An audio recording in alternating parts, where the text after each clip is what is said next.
Good morning, good afternoon, everybody. Good morning, good evening, wherever you are. So thank you for joining in. Thank you to AJ again for hosting me for a couple of hours of chatting and showing off, really, I suppose, and just doing what we're doing. So if you've joined my stream without coming through from the Winter's Tales, I do need to get a Winter's Tales kind of link posted. So can I do a shout out?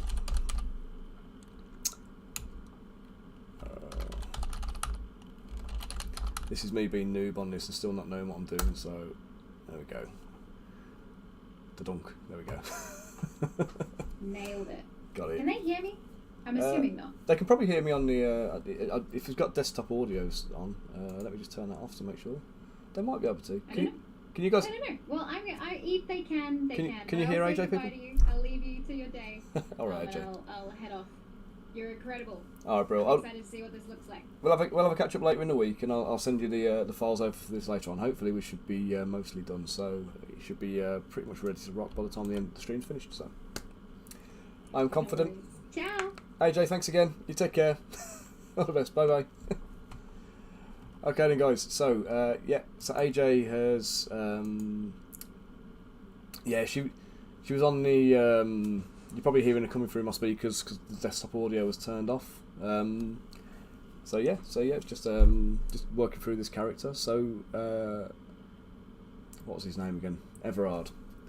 So the shout out. I've done it, mate. I did it. I believe I did it. Yes, I did. I did it bad. But I'm going to set up I need to set up a proper kind of command, I think, for that one. But yeah, thank you to everyone for joining in. Thank you to all the guys who have carried over. I'll say if you're enjoying what you're seeing on AJ's stream, then be sure to give us a follow on this side of things so we can you get the notifications when I'm streaming. Everything I've done previously is all on the YouTube channel as well, so you'll be able to kind of get in with there and catch up on any kind of like past sculpts if you want any kind of like tips on random things, or if you want to see me going delirious sculpting donut mail, that's also there for the world to see permanently. So who we got then? So Kima22, thank you for joining in. Prof Clunk, thank you. Bunker, love you as always, mate. Winter's Tales, Catchy Cantrips, thank you for joining. Wolfhammer, how you doing, matey? Good to see you the weekend. Do I pose models in my... Yeah, I do. So, do I pose models for supports? So, all the models I sell are pre-supported. So, what I always do is I put them into Lychee. They're supplied with all the Lychee supports, ready to rock. So if you're not familiar with Lychee, the reason I do that is because you can scale the model up and down as you need to, and then just recalculate your supports, and all the positions and the tip sizes stay the same, so it prints beautifully, but without colliding with the model. So if you're trying to scale up and down an STL model with the supports baked in, the support tips will either go smaller where they're more likely to fail, or they'll go larger and damage the model when you remove them. So Lychee kind of avoids that. But yeah, everything's pre-supported, everything's pre-tested and everything else. So I've been printing models professionally in resin since 2015, and everything I do, all that kind of like knowledge and experience kind of has gone into everything today. So I call it a printgasm. The feeling you get when you pull the model off the supports, it's printed beautifully and it just separates with no damage.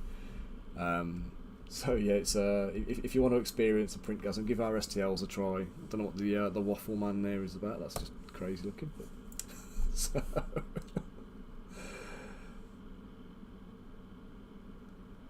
you got resin minis from what?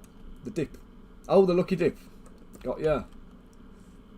I didn't know you've been on a Lucky Dip, Bunker.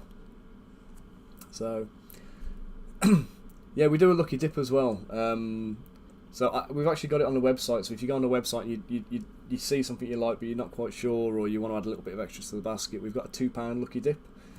At the show, the whole box emptied out in before the end of the show had finished, and it's always very popular, but we've added it onto the web store as well, so while you're buying other things you can chuck a Lucky Dip in there, and we'll throw you a random mini of our choice straight out of the box.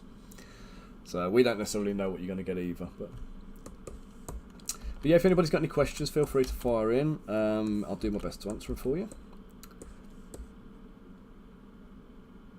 Yeah, resin supports are very different to FDM. And unfortunately, I'm not actually overly familiar with FDM. I've never really kind of done any printing in it myself. I know some of the terrain I've done, I've set up for FDM printing, but I've never done the supports on that, so I can't really help you on that sort of things, sadly. So yeah, so again, Bunker's posted just a little bit further up for us the Kickstarter link. So if anybody hasn't seen the Warlock and you want to have a little look, you can go and click onto that, have a little mooch, and see if she takes your fancy. She is rather lovely, and there's like a little bit of a kind of, what's the word, kind of a like a quirky kind of cuteness about the whole diorama. So I think the background story when we went with the Warlock was that she made a pact with her kind of patron to just have a chilled, easy life, really. So she's just cruising it, and everything is in the spirit of kind of getting everything really, really kind of as easy as possible for her. Oh, okay, mate, it's not that bad actually. It's okay. So I'll give you a tip here. Then there's a calibration artifact you can use called the Cones of Calibration. It's from a company called Table Flip Foundry. And basically, what you do is you put your resin in there, you load up a profile and put any kind of exposure time in there that you want. The exposure time, when it comes out, the Cones of Calibration has a fail side and a success side. So if you get a success side, completely succeed, then you're in the ballpark for your exposure. If the failure side completely fails, which is what you want to see, then you've got your exposure perfect. But if you've got some of the failure side has succeeded, then you're overexposed and you need to dial your exposure down. And if your success side has failed, then you're underexposed and you need to dial it up. So with that calibration tool, it's idiot proof in terms of how you read it. It's very easy to kind of get your head around, and that will help you dial your printer in. And from that point onwards, everything is fine, and you won't have to mess with that. All you need to do is maintain your ambient temperature at whatever it was you did when you calibrated. So I try and print everything around about the 22, 23 degrees mark, and then we're all okay there. Yeah, don't worry about charts and brands and all that kind of stuff, because it's all nonsense. That the thing you've got to remember is there's a lot of bespoke. There's a lot of bespokeness when it comes to your resin. So as an example, I've got the same resin as my friend Ty. Ty lives in America somewhere, and obviously I'm in the UK. We've got the exact same printer, Frozen Sonic Mini 4K. We both use the Frozen Aqua 4K resin, exactly the same resin. His exposure time is 2 seconds, same layer height as well. His exposure time is 2 seconds, mine is 2.7 seconds, and the only variable is our environment. So that's obviously what you need to kind of like consider, is that even using identical equipment and identical materials, you can still have different levels. So yeah, just bear that one in mind. Don't pay too much attention to the charts you see online, and always do your own calibration checks. It is finicky, but again, join the Discord server. If you've got any questions on it and you need any help, we're always happy to kind of give you a steer and point you in the right direction, and kind of help you out to make sure you get what you need. And also, I'd say give my supports a try. There are a few models. If you go onto the website, there are a few freebies as well, which haven't been mentioned yet. You go on there and have a look at the section that says free models. There's about half a dozen models on there you can just download free of charge. Give them a go. They're all pre-supported. You get to experience it for yourself then and see what you think. Yeah, FDM's good for its certain things, but the thing that always bugs me with it is obviously I spend a lot of time putting like textures on things and sculpting everything to make it look nice. And then obviously when you use FDM, you lose a lot of that in the process, because a lot of the layer lines and the post-processing you end up having to do to try and remove layer lines. So for me, I'm kind of leaning towards getting larger resin printers and like printing things in resin rather than FDMs. But I say it's just personal preference, isn't it? It's what it's horses for courses.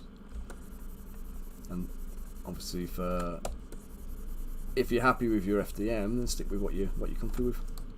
We can always get your resin models if you need them anyway. We'll print them off for you and ship them out and all that kind of business. So there's ways and means of getting what you want one way or another.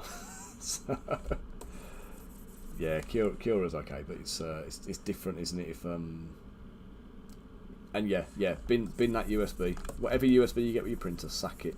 The only exception I will say is the frozen ones, because they actually do give you a what's this one I've got here now? So Epax printers gave me a SanDisk, which was pretty decent. I think the frozen one did as well. Actually, you get a proper branded one. It's branded, your sound, but most of them give you those crappy little white ones, or whatever colour they happen to be issuing at the time, and they're unbranded, like really cheap and nasty things, and they're just going to make your prints corrupt and stuff. And yeah, you want to get rid of them quick. Okay, so I'm just sharpening up the edges of this waistcoat at the moment. I'm going to go in and do a little bit of detailing. You want to have a look at the Elegoo Neptune actually as a 3D printer. There's a mate of mine, Ross at Fohammer. He's got a YouTube channel. He gets a lot of printers in as test pieces. He printed Wolverine bust that he's been doing on a lot of resin prints, and he's been using it as like not as a calibration piece, but a demo piece to kind of showcase the printer's capabilities. Very, very detailed, lots of micro textures, and he printed the same bust on the Elegoo Neptune as an FDM printer, and it was plug and play straight out of the box, and I've never seen FDM like it. It was crazy. So no, sack Chitu box, go straight in for lychee.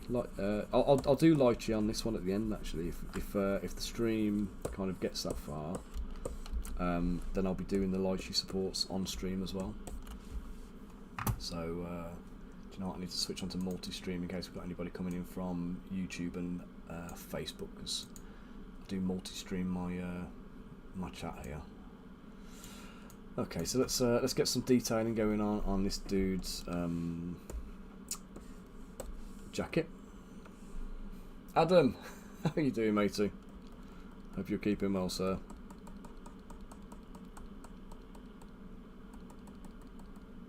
Right, let's just double check that. Hide the lightning again so I can sculpt unobstructed. Just bring the bottom of the vest down a bit so we can see a bit more of the shirt going on.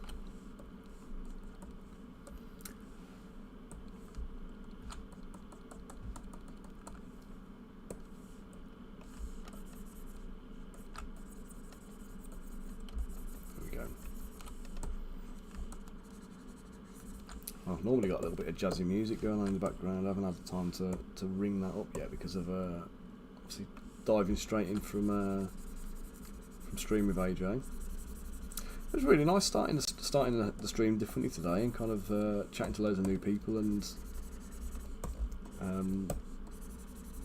obviously having somebody to bounce off like AJ who's just full of energy and kind of giving you cues, and really nice character design to work from as well, actually. Yeah, she said, man, her enthusiasm is absolutely contagious, and I'm looking forward to doing a lot more work in the future. So as well as AJ, we do work with Cursed Empire as well. So Cursed Empire is another RPG system, bit more dark and gritty than stuff you might be used to. We've got a D&D background, but I'd say it's all good. And again, if you go back through any of my past streams, you'll see these like very spiky dudes who are all from the Cursed Empire world. And if you're around for UK Games Expo this year as well, we'll be at the UK Games Expo, but we'll be there with Chris from Cursed Empire. So I'll let you know what stand that's going to be once we get the information closer to the time. But is that 1st to the 4th of June or something like that? Curse of Strahd Dark. More than that, I would say, to be honest, mate. It's proper. I don't even know how to describe it now. You've got all these like weird death cults, and you've got this kind of Greek Legion kind of, probably not quite Kingdom Death, Kingdom Death is totally another level. Do you know what? Let me pull the thing up and I'll show you what we've got. I'll see if I can demonstrate it to you pictorially. Here we go. So this is the some of the models from the. Here we go. What's it go? Here we go. So we've got Cursed Empire. They're on 3rd edition RPG. So it's been going for 33 years, I think it is now. So yeah, it's probably edging towards Kingdom Death. It's probably not quite there, but it's But yeah, you've got these guys. These are like you kind of your crazy cult guys. We've got like the loads of monsters, loads of like unique monsters, and again, similar to AJ's kind of thing, where it's all homebrew. Everything's like unique to them. So there's no kind of like, they have got some of the tropes in there, but nothing kind of, you know. And it's part of a kind of a what do we call it? Like an ecosystem of games. So you've got the War Galleys of Thargos is a card game, which deals with like naval warfare. It's not out yet. But if you ever played Assassin's Creed Odyssey and you go on the like the Greek galleon type ships, and then you've got the naval warfare with that, it's a very similar kind of feel to that. And then you've got the Heroes of Thargos, which is it's a hero versus hero kind of like battle game. So you've got like this guy here who's like a Greek imperial or Greek themed imperial knight.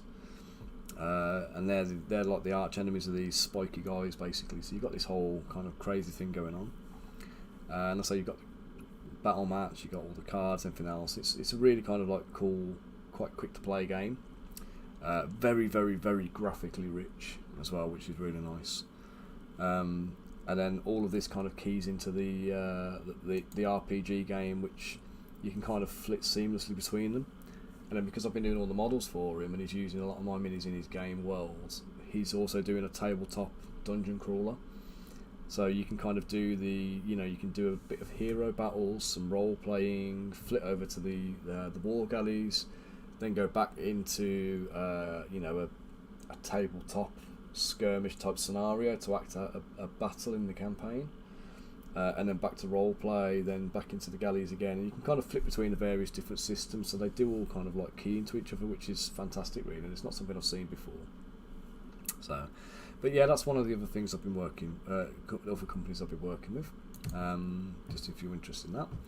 And obviously with anybody who's followed the stream and has not come in from the Winter's Tales, I better show you their stuff as well, because obviously that's what we're supporting today.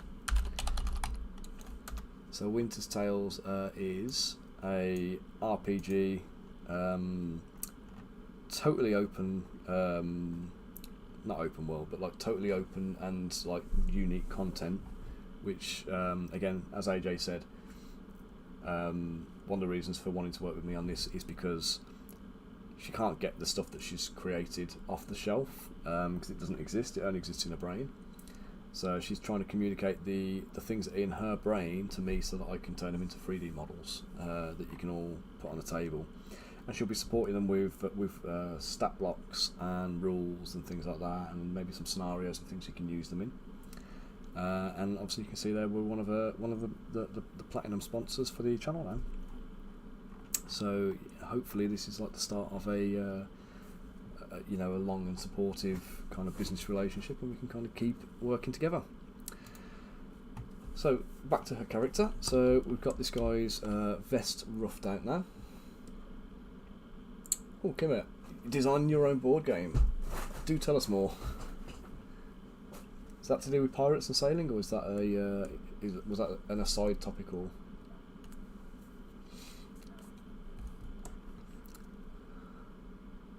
So we need a collar up the top of this, which I've forgotten about, so let's just put that one in. Let's just bring this up so there's room for this collar. I'll bring it in rather. And that will come in and down. That's fine.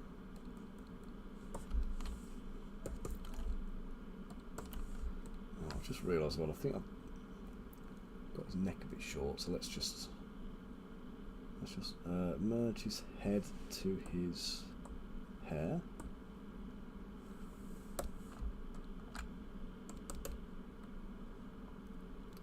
Just bring that up a touch, and then I'll just stretch his neck up.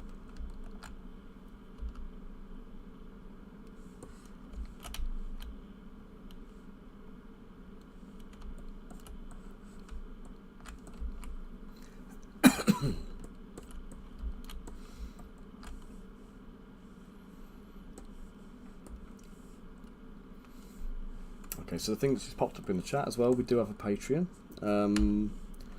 Haven't actually mentioned it yet, but basically every month I do a selection of sculpts. The sculpts are varying different themes based on the month, I suppose, is the best way of putting it.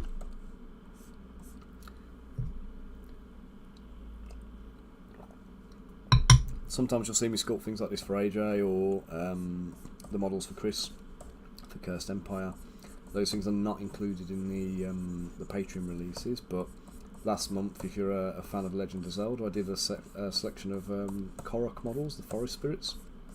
I just need to get them finished up and packaged up so we can send them out to subscribers from last month. But you tend to get pretty decent value. I think last month's content was probably around about... It was about 50 quid's worth of STL files for 7 quid. So it's good. I say it's good value.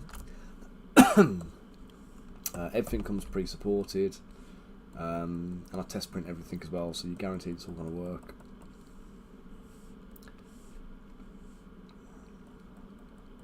So I'm just trying to get the shape of this right and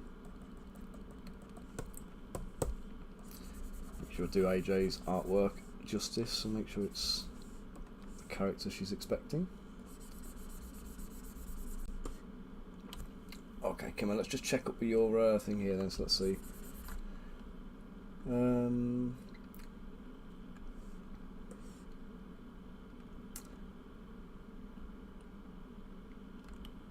Okay, so you're lost in a board game where you're lost in an ever-moving forest full of fog. You find an abandoned cabin that acts as a portal between realms in a very Howl's Moving Castle sort of way. Nice. Exists in a different realm simultaneously. Fantastic. It's a dungeon crawler, tile placement, resource collection and management. Ah, right, nice. Thinking of some different realms will come later. No. Yeah, understand. That's what. Yeah, you want to definitely drip that one in pieces. We've got a similar thing going on at the moment. One of the games I'm working on with a chap called Max, he's from Germany, a company called Woodpecker Games. We're working on a game called Crystal Collapse, and we were talking about this. So this will be the next Kickstarter I'll be running after the Warlock has finished.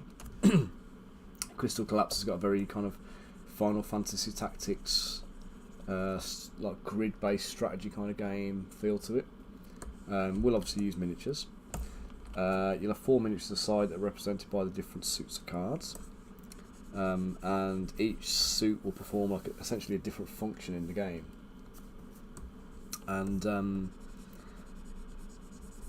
we were talking about kind of, and again, I don't know if you're familiar with things like Kingdom Hearts, but Kingdom Hearts, they had this thing where they blended Final Fantasy and Disney together.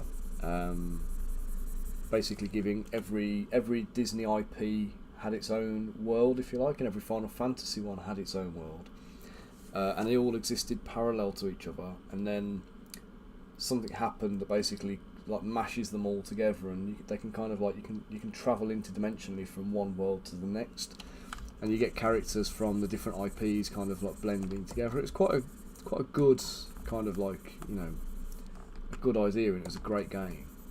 But we're going to use a similar kind of mechanic for Crystal Collapse, where we've got like these different worlds that exist like in parallels. Some of them could be sci-fi, some could be fantasy, but it gives us that kind of excuse to include cool stuff from other worlds and not have to worry too much about everything fitting perfectly.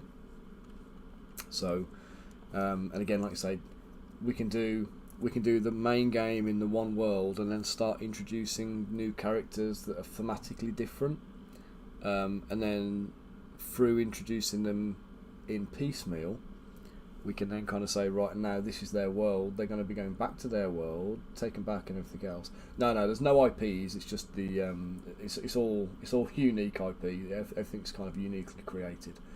It's just the I'm just using the kind of the what do you call it, the cross worlds kind of likeness, if that's what if you know what I mean, as a kind of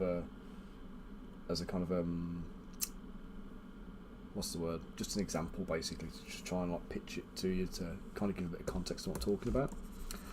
So yeah, so we'll have like the sci-fi characters will come in, for example, and then they'll be like, you know, oh, we need to get back to our home worlds or whatever else. So then there'll be a quest pack which will get them back to their home world, and then we get to introduce another world using the same game mechanics, and using this kind of like this rift between worlds as a kind of a delivery mechanism. So there'll be some cool stuff coming out of that.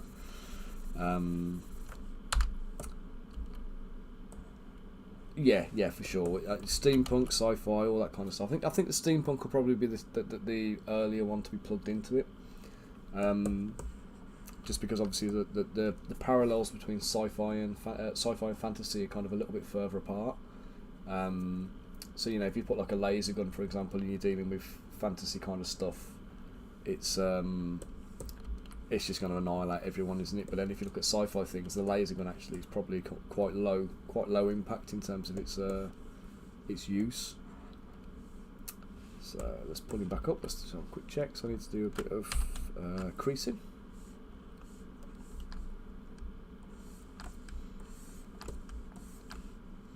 So we'll do this stuff asymmetrically now, and then that will help to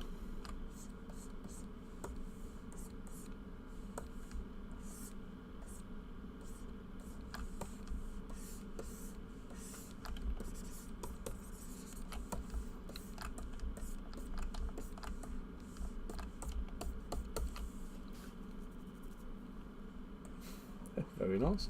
Yeah, definitely hit me up about it. Definitely interested.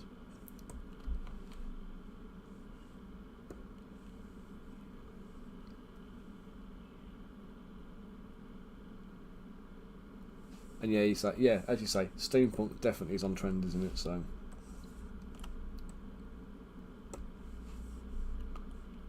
okay, so one of the things you'll see me doing occasionally is I'll bump the resolution to a point where I know I'm a little bit below where I need to be on my dynameshing, but I'll use the polish function, and what that'll do is that'll give me a surface mesh that is more stylized in its look.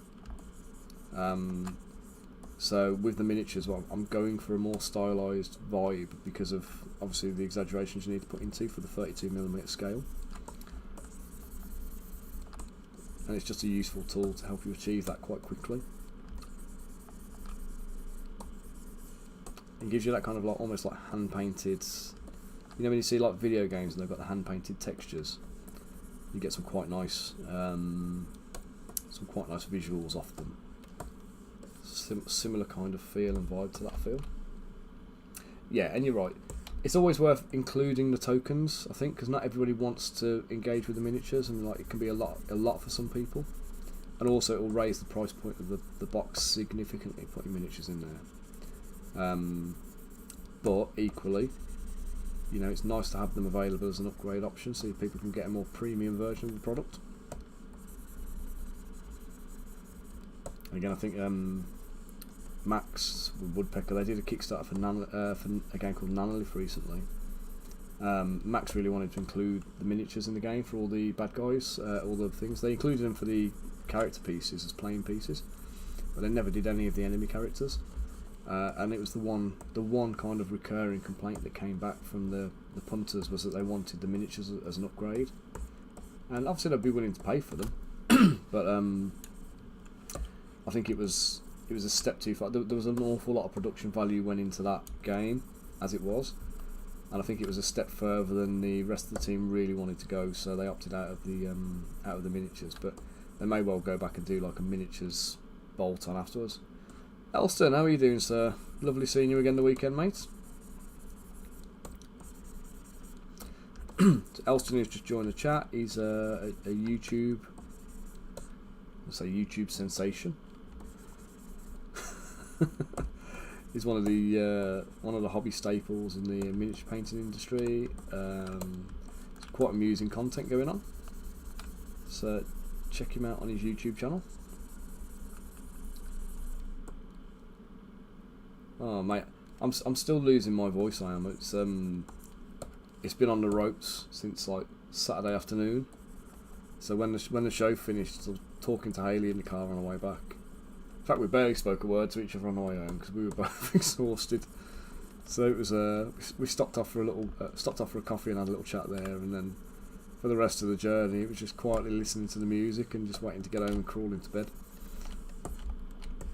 Yeah, we got home sound. There was no dramas with it, no delays or anything else. So we were back about 7:30 by the time we actually got home. So it was all right in the end. It weren't bad. I can't grumble. Cheers, Bunker. You're a legend. Thank you muchly. I think Elston owes you a pint now. There you go.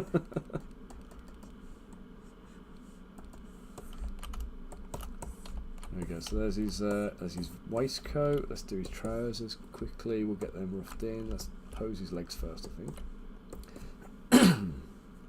So what I'm going to do, I'm going to quickly duplicate his body.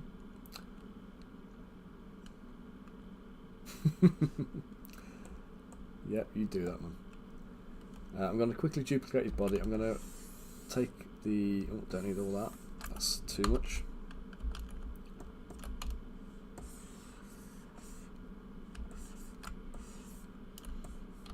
So let's come up to here. We'll do a quick... Yeah, we'll do an extraction. That's it.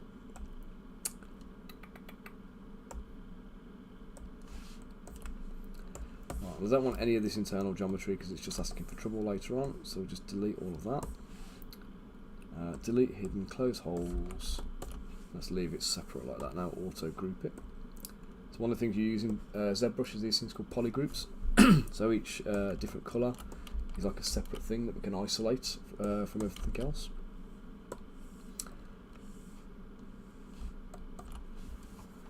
Guys, my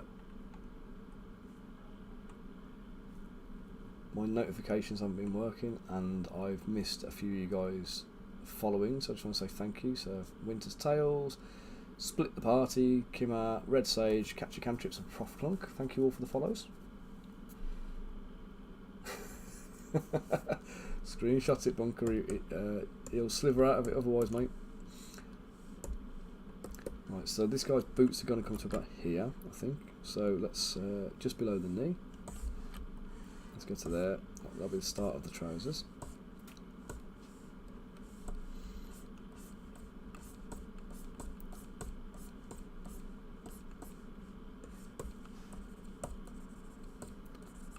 Let's get his kegs on. There we go.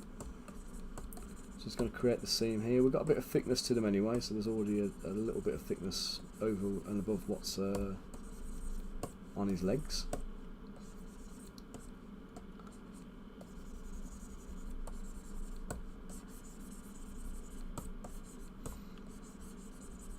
Does anybody in the chat have any questions you need to ask, or anything burning a hole in your brain you need to kind of get out and air on the chat? Now that Alston's here, if I say there's no such thing as a silly question, he'll take that as a challenge and try and find one. So, other than Elston, has anybody got any any questions?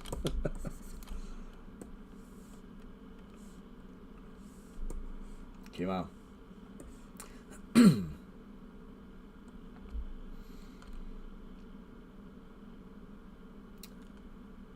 Okay, so I'm not sure how the mashups are going to go in my game. I'm tossing in a bunch of stuff from other fantasy and throwing it into a board game with some mechanics I like in board games. We're basically throwing in Howl's Moving Castle, Lost Woods from Zelda, nice, the Dungeon Crawler, always different map, inventory management. Oh yeah, yep, I like that. And then tossing in some Animal Crossing DIY crafting, nice.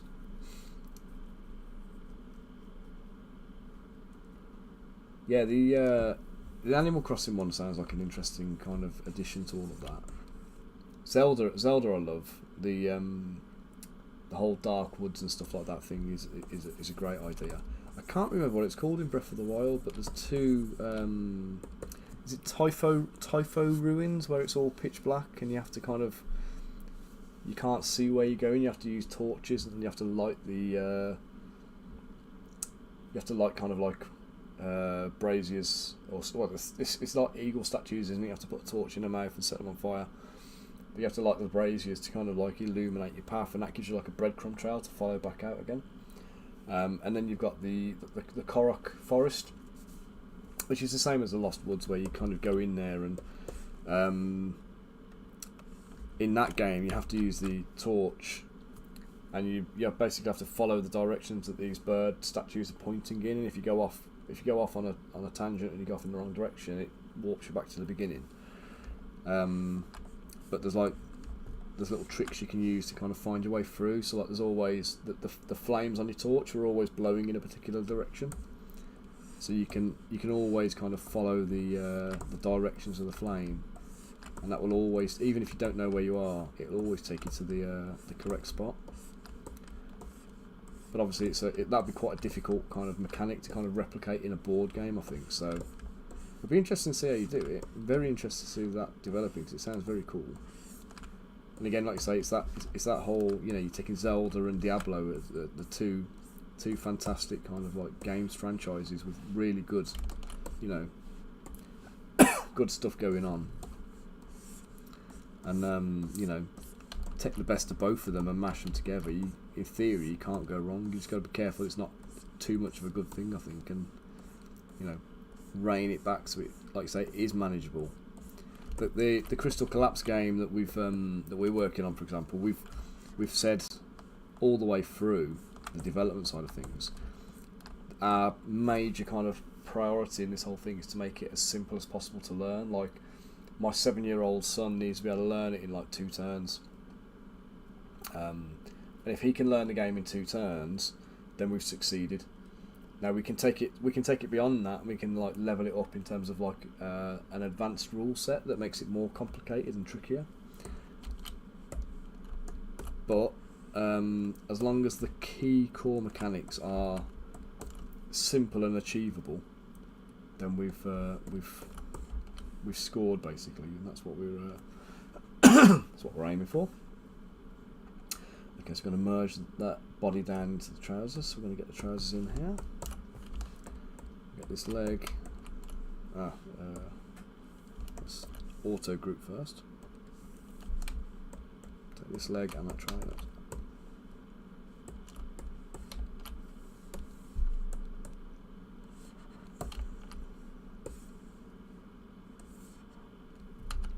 Let's turn off my symmetry.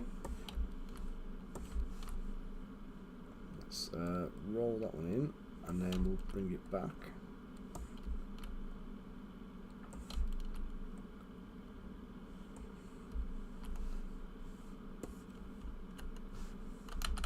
Actually, do you know what? I won't do that yet, because that's silly, isn't it, to do that right now when I need to do boots. So.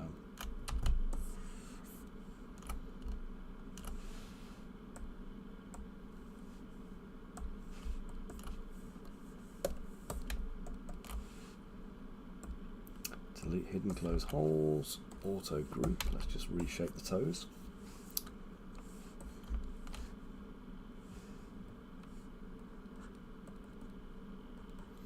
So he's got some quite cool pointy boots, and there's some nice toe detail going in, like toe cap detail going in.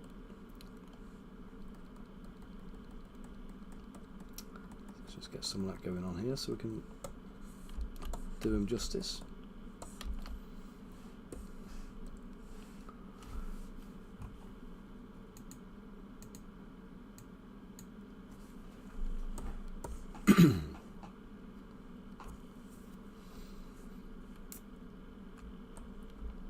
Yeah, being able to teach a board game to anybody in a short space of time is good, but also kind of being able to have a rule set that is is easy to follow.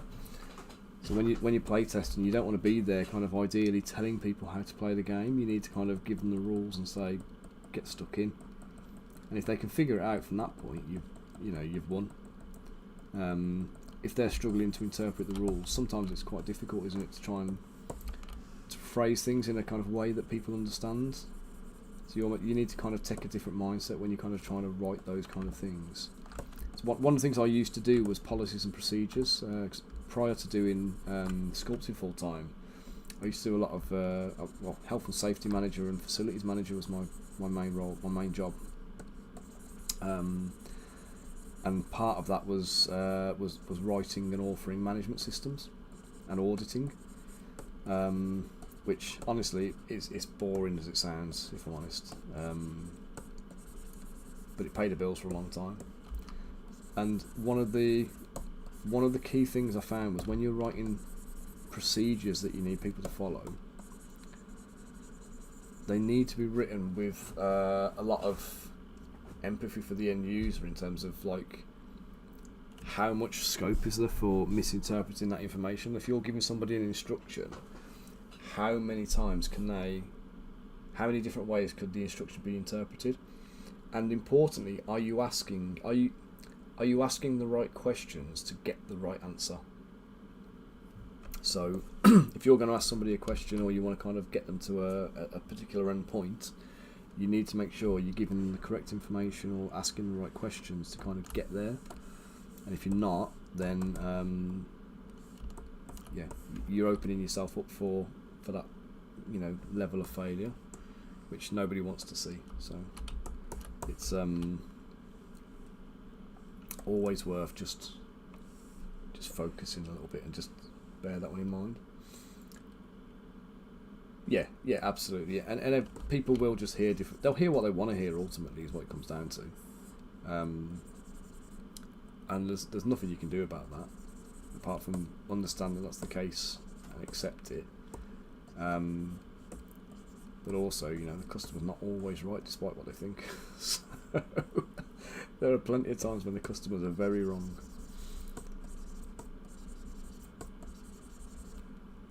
Let's get this guy's.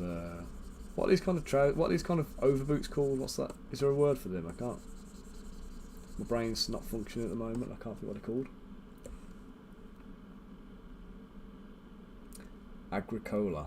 I've never heard of that one.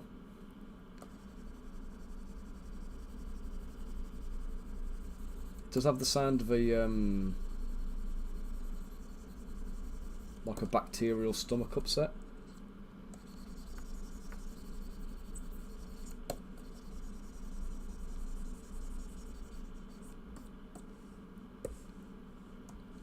Was the game good even if the rulebook was bad?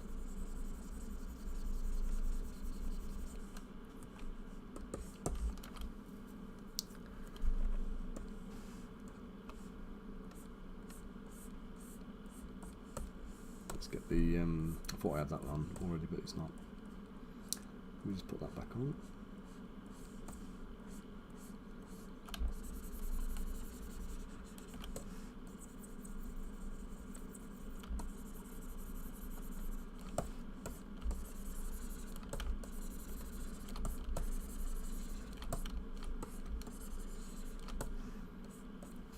Guys, I'm just going to very quickly just pull up a little bit of background music here, because without AJ talking to me and without any other kind of like noise here, all I can hear is the hum of my computer.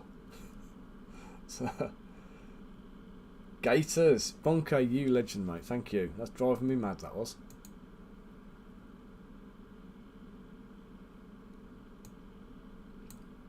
I was thinking salopettes, but that's the that's like the armoured boots, isn't it? With the like multiple joints across the top of the foot and stuff. Gators, yes. Thank you, sir. Right,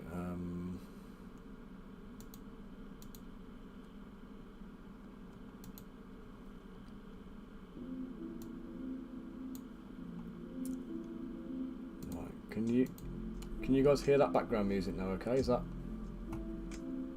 It's not too loud, it's not too obtrusive, it's not too quiet, so it's just annoying, is it?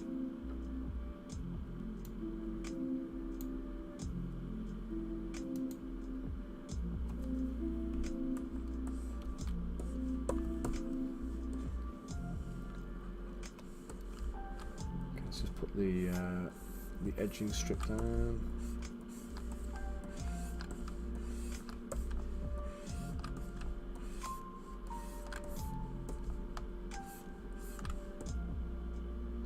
Chill, thank you. That's what I'm aiming for. It does make me feel like I'm going to fall asleep sometimes when I'm on stream though, so I just obviously just need to if I go quiet and I stop sculpting. Hasn't happened yet.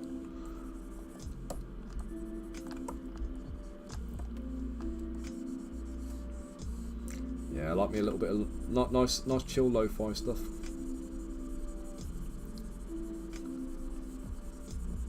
Nothing overly obtrusive or taxing, but just get your brain into that right mindset.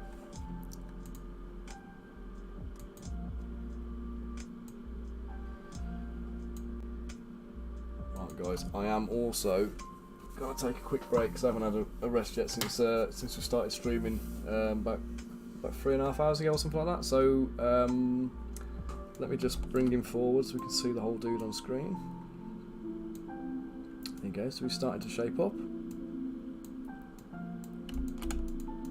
I may do some, when he's completely done and I've merged everything down, I might do some proportional tweaks to him just to kind of like slim him out a little bit, because if he starts looking a bit chunky then I can do that afterwards. And what I'm going to do, I'm going to put you guys on a BRB while I just have a quick toilet break and grab another coffee. And I'll be back to you guys in about 5 minutes or so. So in the meantime, I've got a BRB here. You see the website URL, Bunker. If you be a gem, mate, if you can post the code up there. There we go. We've got a discount code there for you, and you can go and have a little mooch through the shop, see if anything takes your fancy, and you've got about 5 minutes to check stuff out, and I'll be back with you in a minute. So don't go away, anyone, and I'll say if you're enjoying the stream, just give us a follow as well, and I'll see you shortly. Thank you, Kimmer. I'll be back in a minute. Cheers, guys.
Hey guys, we're on the back now.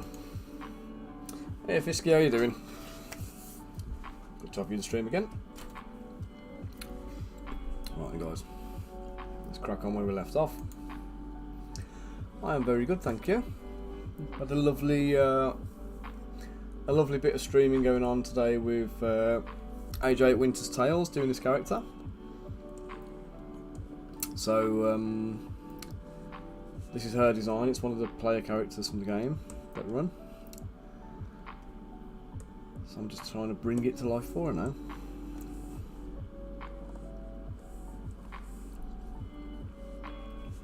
Oh, it's fantastic. Always good. Obviously, Mr. Bunker made an appearance, came and said hello. It's a big old hug for Bunker and Rosie and Rich and some of the other guys who are usually on the channel. And obviously met loads of new people as well.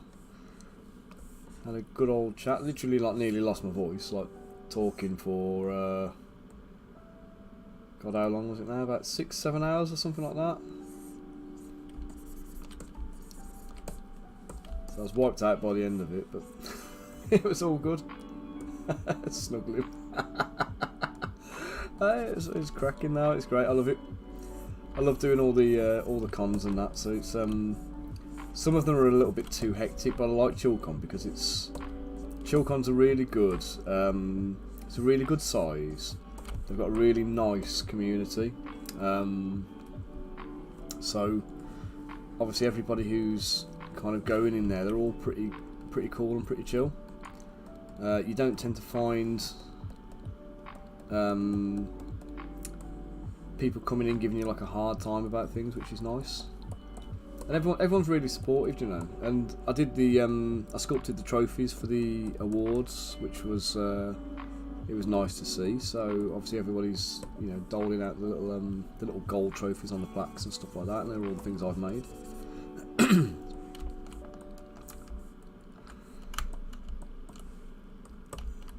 Let's just chop these trousers off a touch.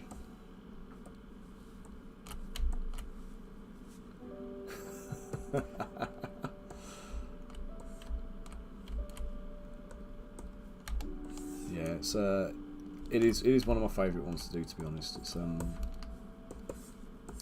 if I was to only do one convention a year, it'd be my ChillCon. Bunker, speaking of ChillCon, did you say something about doing Oh yeah, have we hit the 2.5k mark now on the Kickstarter?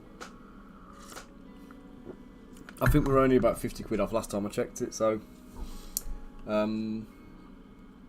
you know, should we check it here now? So should we see where we're at?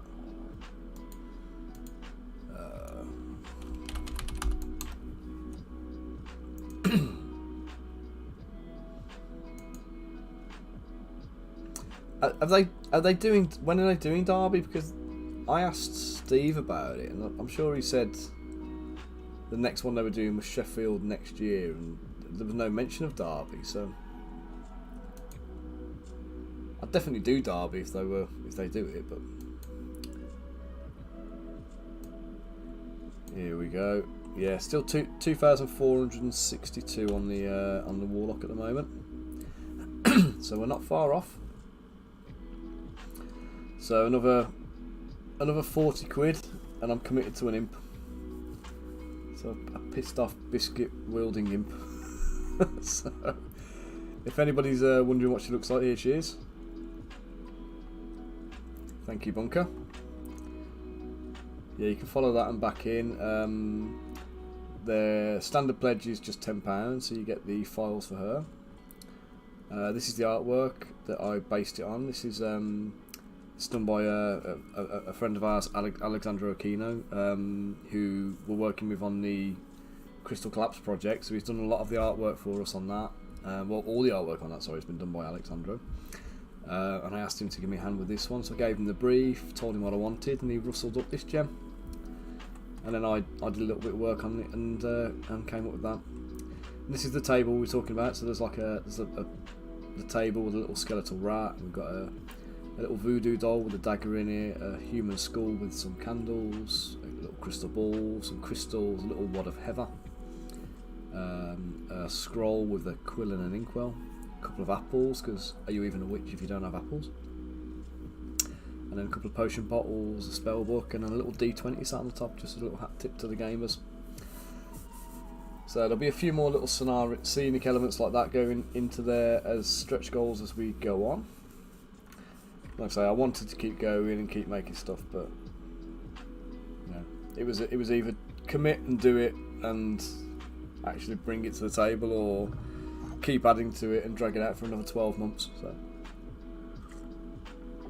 I opted to commit and actually put it out there in the world, because I can always add to it later if I need to. And there she's printed. That was the printed example there. I think that was the one Rosie took home with him on the at the show, I think. So Bunker, don't let me forget. I owe you a reprint on the sofa. And this is our original Kickstarter for one of these kind of things, which is the Barbarian pin-up. So she's also available here as an add-on if you're into that kind of thing. So I'll keep checking back and see how that one's looking, and check in. I'll pop an update up later on if we hit the 2.5k. Right, back to this dude. Let's get his trousers. I want these bits. I'm going to just inflate them up.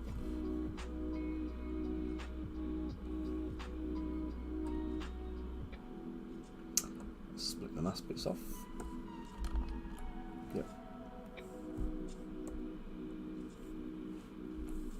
Let's split hidden. There we go.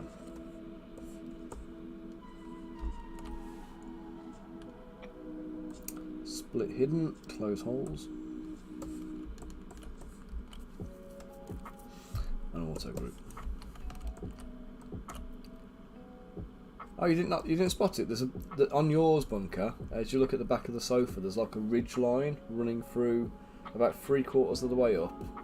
It's more noticeable on the back than on the front.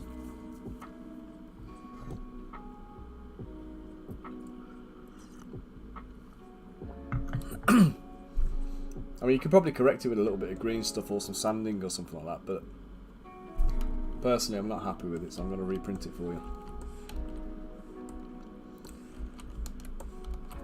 Right, so I'll take these top bits off the boots. Oh, what happened there? Well, we've got a duplicate. Did I duplicate them by accident?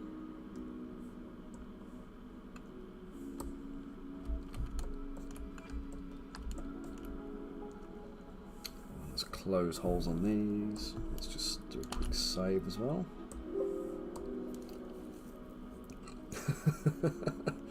No, I'll still get it done, mate. Unless you get it all painted and finished up before I manage to get around to doing it, but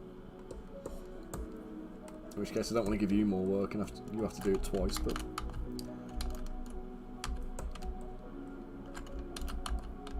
did Rich end up showing his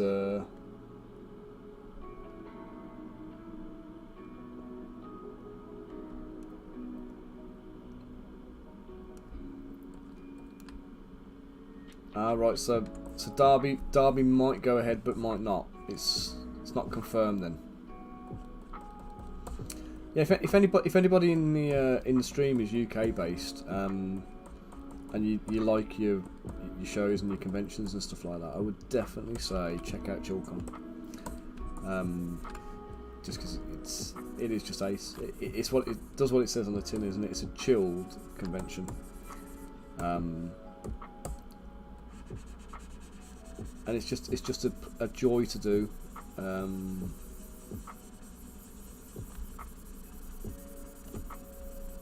One of the major highlights in my calendar, that is.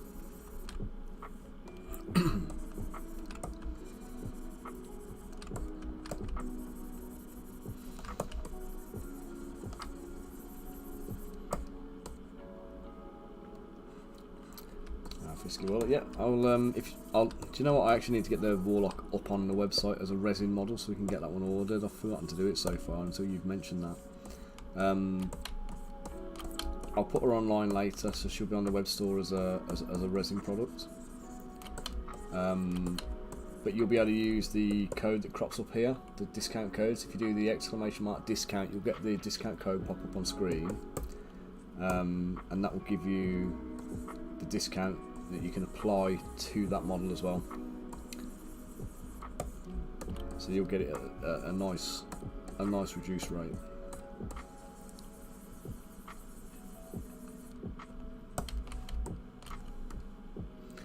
Right, let's do the overlap on these boots now then.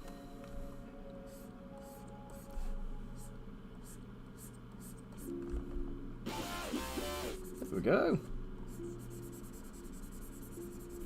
Cheers, matey.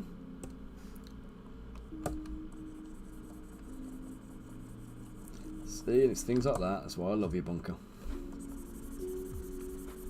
But yeah, as AJ said, let's get you a proper mod badge on here as well. I don't know how to do it, so I'm going to need some help setting it up, but we'll do it. I'll be honest, I didn't know it was a thing, so...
What?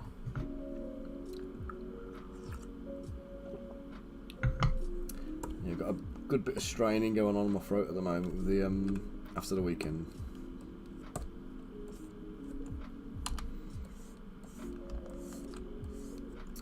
How was your recovery after the show, Elston?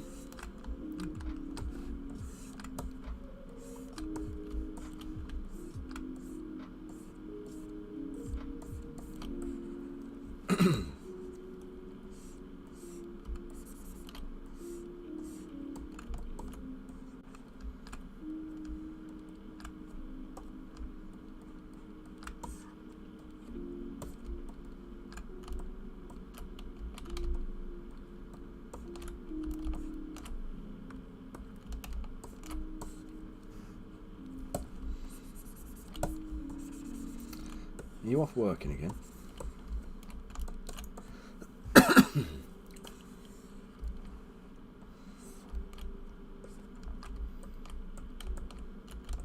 Oh, what was that? That wasn't supposed to happen.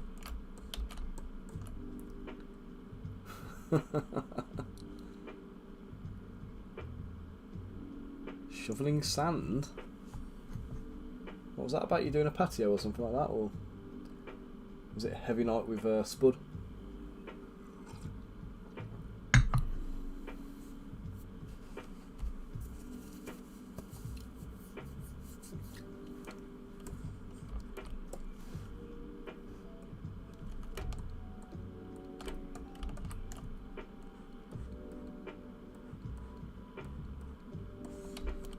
From the stories I heard about your night out, I would not be surprised if it was the latter.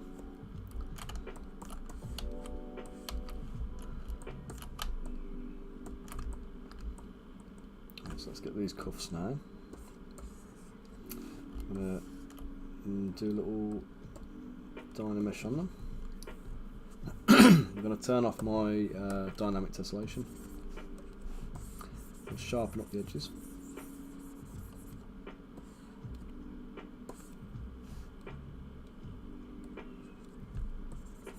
Nice. Do you know the landscapers typically like shoveling sand is like their job?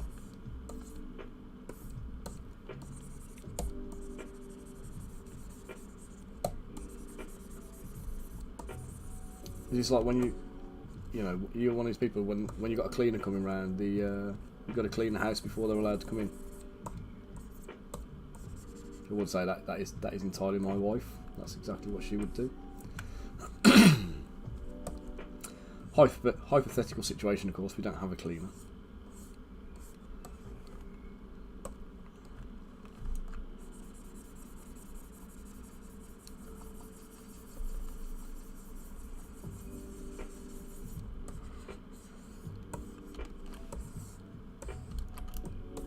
mean, of course, being a parent of young children, you are perpetually cleaning,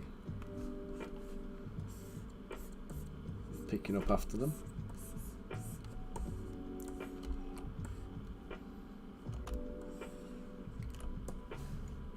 Just the maid, yeah, and the maid and the butler.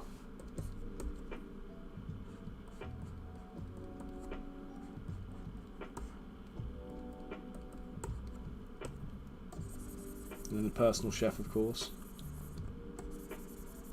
Although actually, that's me. that's my other job.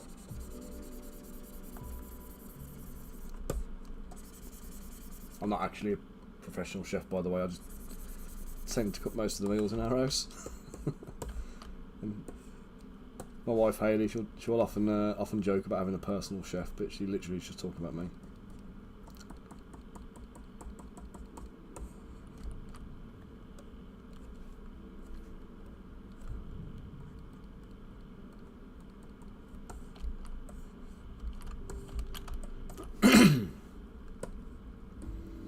Okay, so to do this, I think the best way of doing it is I'm going to Dynamesh. I'm going to mask off.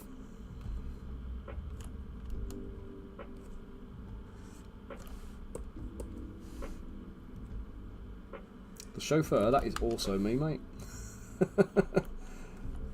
Chauffeur, chef, maid.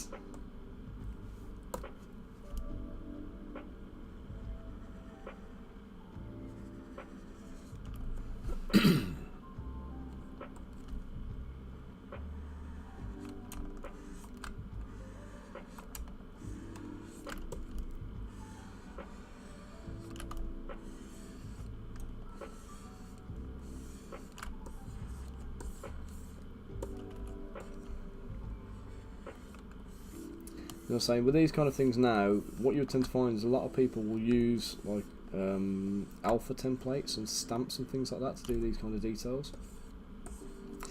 But I don't like doing that. I prefer to sculpt everything by hand. So partly I'm a glutton for punishment, and partly this is just my old school styling kind of kicking in.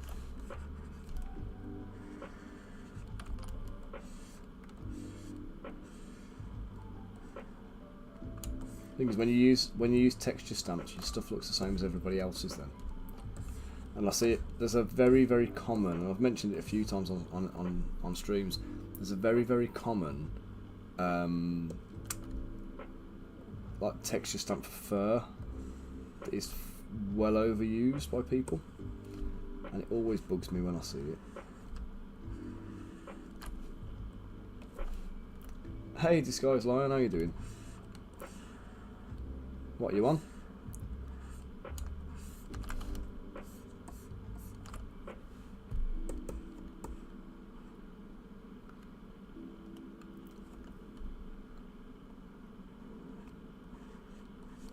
Let's just do a little...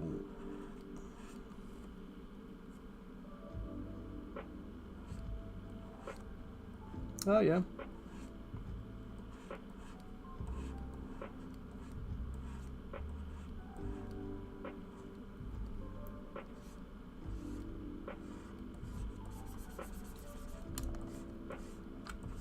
You doing a bit of ZBrush sculpting yourself then, or you looking to learn that, or what's your jam?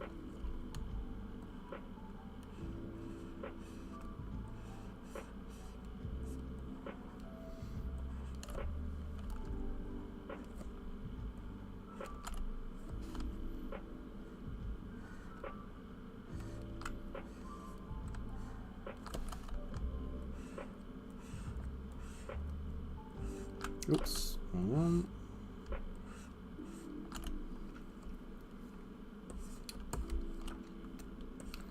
Let's try and duplicate that over here now. So try. It's freehand, it's going to be fun.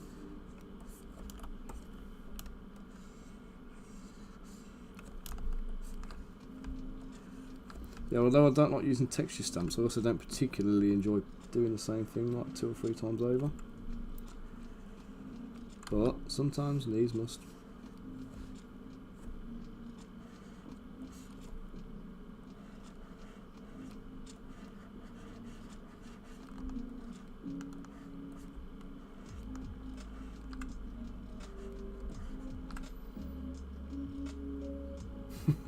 Brilliant.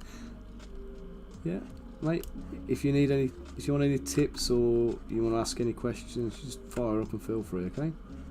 I'm always happy to kind of chip in and give some direction and instructions and tips and advice and all that kind of good stuff.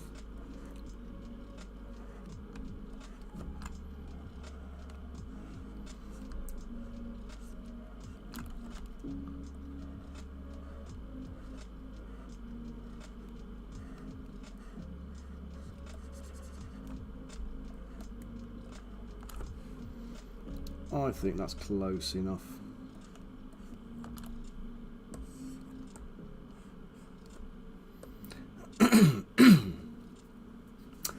Armour and shields is pretty easy, to be honest. You just want to use the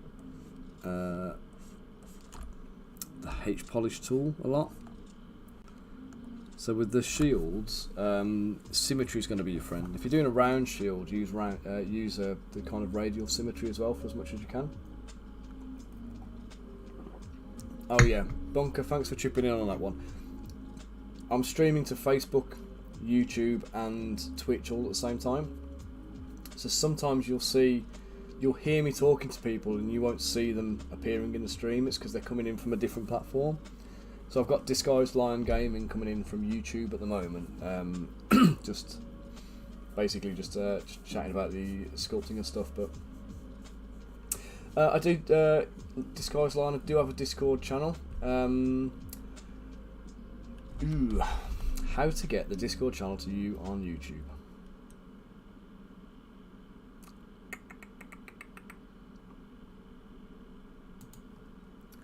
Give me a second.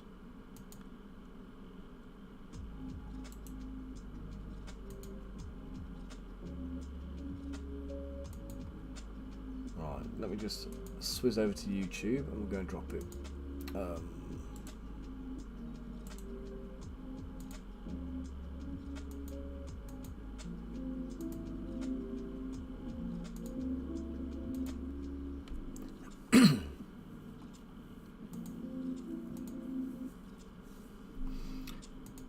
Give me a second, mate, and I'll drop it in the chat right now.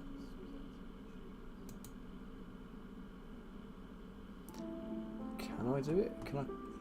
Oh yeah, I can. Here we go. There you go. There's the Discord chat.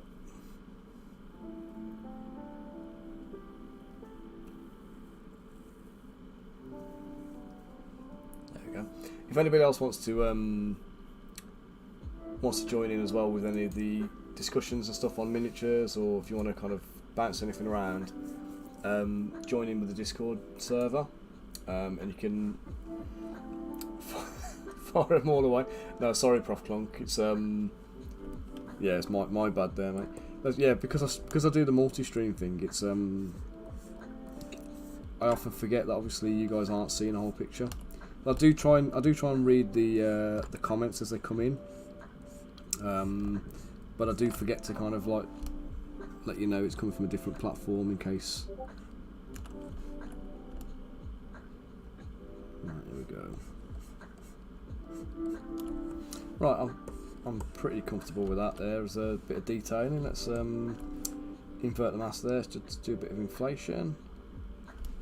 There we go. And I just want just a tiny bit of polish on there. I don't want tons. A little bit too much. So let's just increase the resolution. Dynamesh again. There we go. Perfect.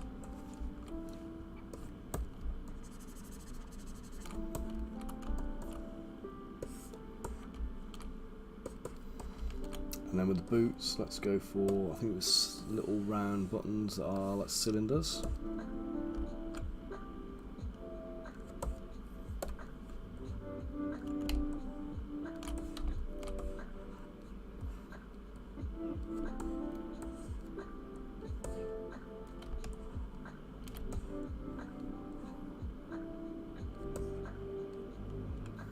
There we go.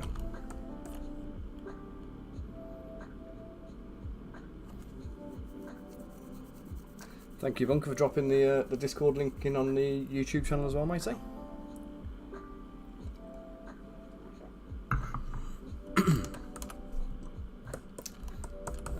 so these boots now. Just need to do another ridge line here.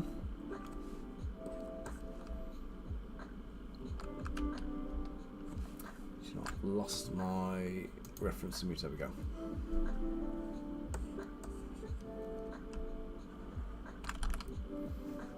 Bit too intense there. Let's just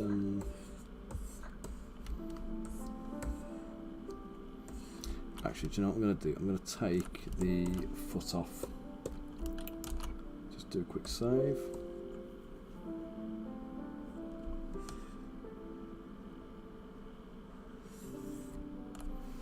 Okay, so I'm going to group that.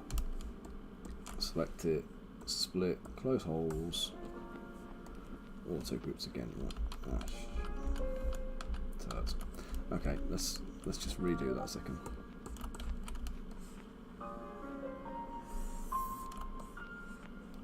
So I've got a little bit of over masking on this side where it's not quite the same shape.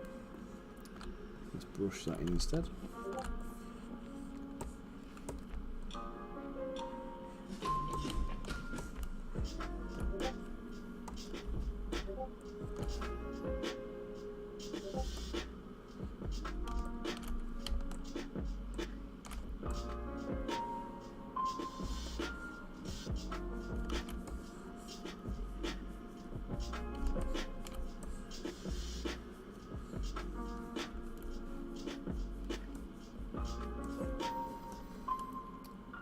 So I think I've got a second set of feet somewhere. That's the ones. Let's delete them.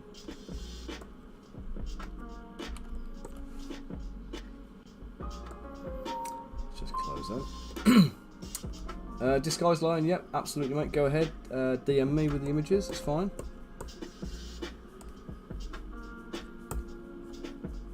So I might not be able to get into it right now. So trying to get this commission for AJ Winter's Tales wrapped up. I've got probably about half an hour on it before I need to knock it on the head today.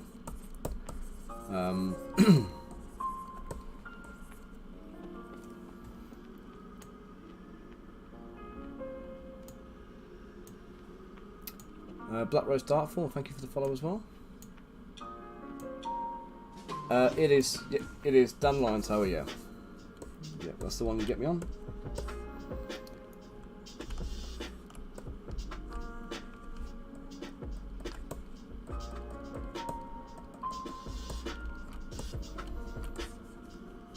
Okay, so here now I'm going to do a here.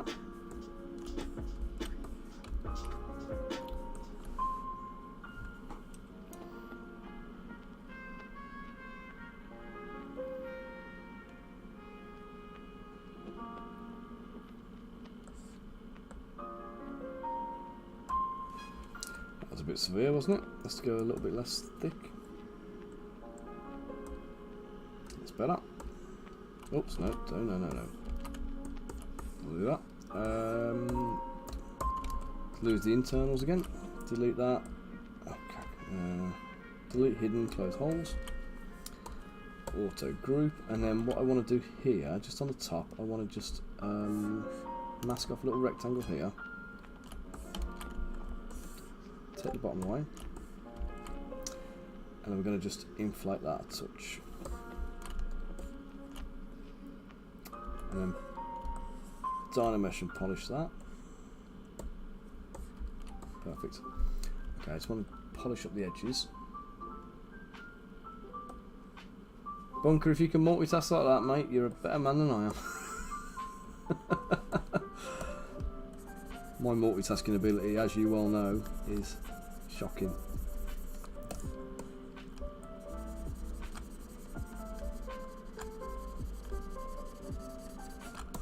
I was just cleaning up the edges of the sculpt here.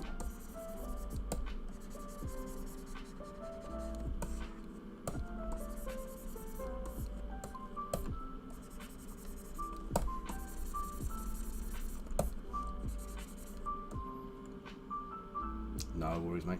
I'll say I'll be on this stream for about another half an hour or so, and then when the stream's wrapped up, what I'll do is I'll jump back onto Discord and we'll have a little look through and we'll get some feedback for you. What am I after? Close holes. Auto group. Let's hide these a second. Okay, so I just want to take the bottoms of the gaiters, because I know what they're called now. Thank you, Bunker.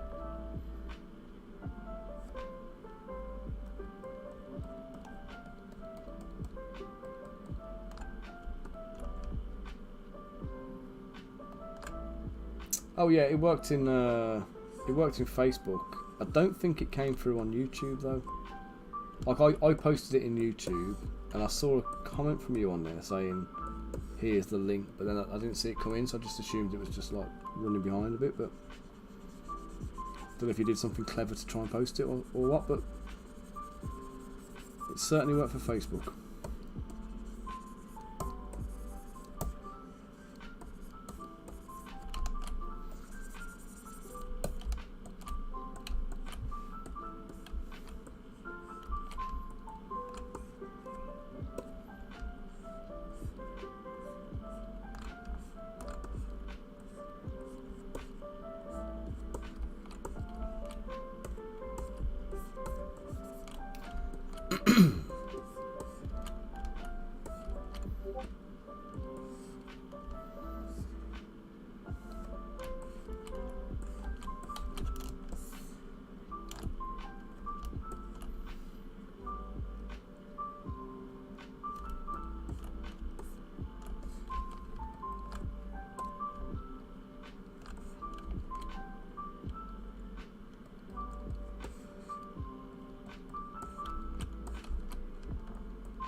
Right, so you think it was YouTube kind of thinking you're a bot spamming in or something like that?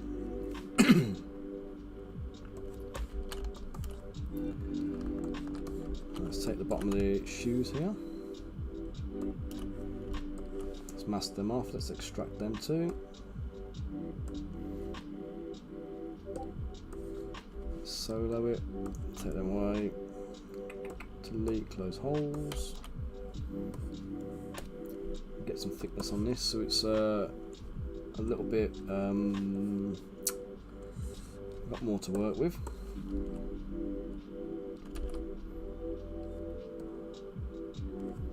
Let's position that.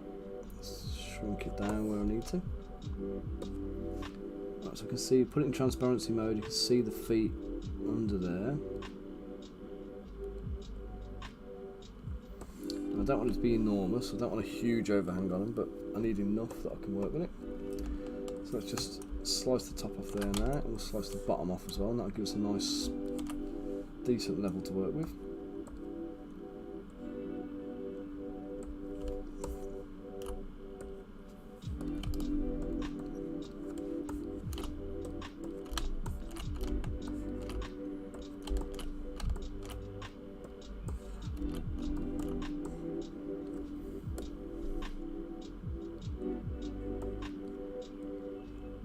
There we go, perfect.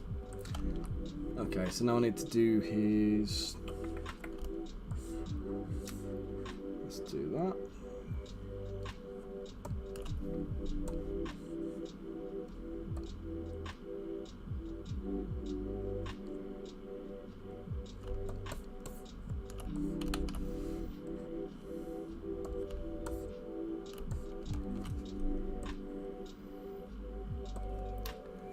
Bit of polish on the outside just to clean these up.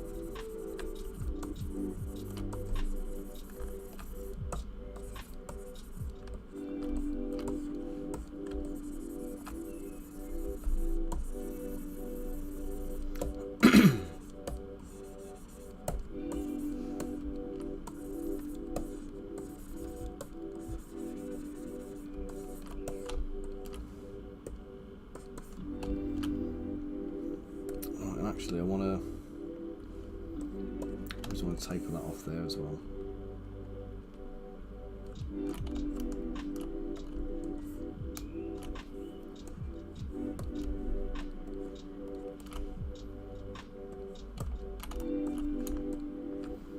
So let's merge that to that.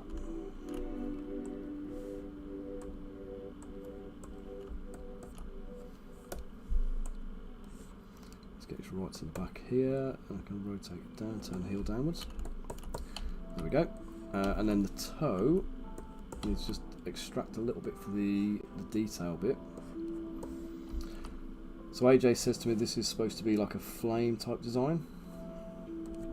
So we're going to go auto groups, we're going to boost the resolution of group polish dynamesh, make sure we've got sufficient resolution in here to be able to do this. So we've got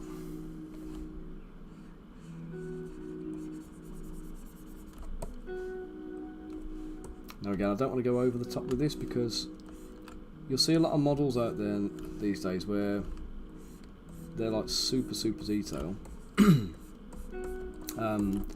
And actually it's bad. There's actually a lot of companies who are kind of going the most detailed miniatures on the market. That's great, but they're not miniatures. And problem is part of sculpting miniatures is knowing when enough's enough. Understanding what is going to be printable, what is not going to be printable, but not only that, what is going to be paintable once it is printed.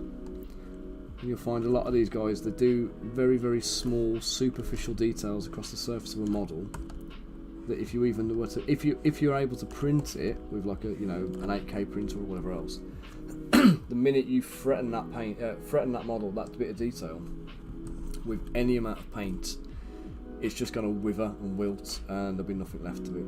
So you're going to lose all of that detail that kind of sold you on the model in the first place. So you just do need to just be aware that less is more. And I know it's a cliche phrase, but when you're doing miniatures, it's always worth bearing in mind because you spend a lot of time and effort making these models, and if it's for no gain, then it's not effort well spent, is it? So you need to kind of rein it back a little bit and kind of say, right, actually this is as far as I can actually paint. This is as much as I can paint. So that's as much as I'm actually going to sculpt. And if you are a miniature sculptor, if you've never done it before, then I would actively encourage you to print your own models out and paint them. Because if you don't experience that, that bit of end user experience yourself, then you're not really going to be appreciating what they're looking for and what they're going to be getting out of it, and the frustrations they'll have. And I don't mean get somebody else to do your printing and whatever else. I mean physically, you do the printing, you do the painting, and see it for yourself all the way through. Because I think it's one of the things that I do that puts me in good stead as a miniature maker is that I'm a consumer of the hobby as well.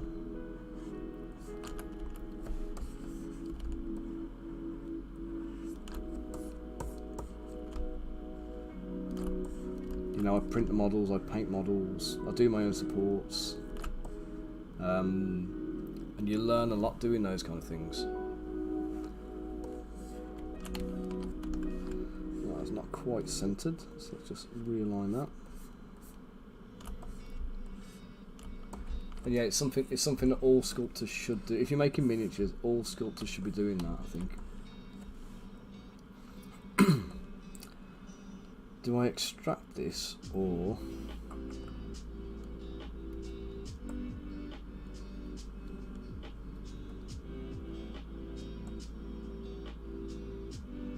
yeah, I'm going to extract it. I'm not going to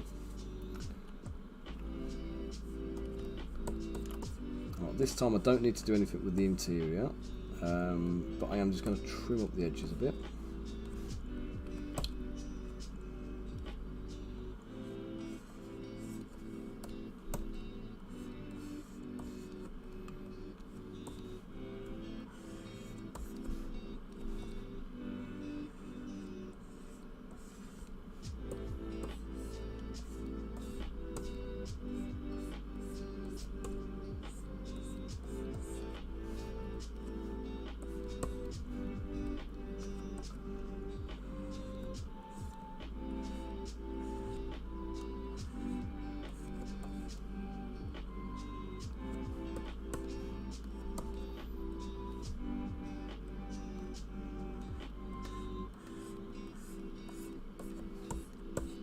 Yeah, back to my previous point about sculpting and painting your own models. There's certain things that I've learned over the years when I've been like dealing with my own stuff.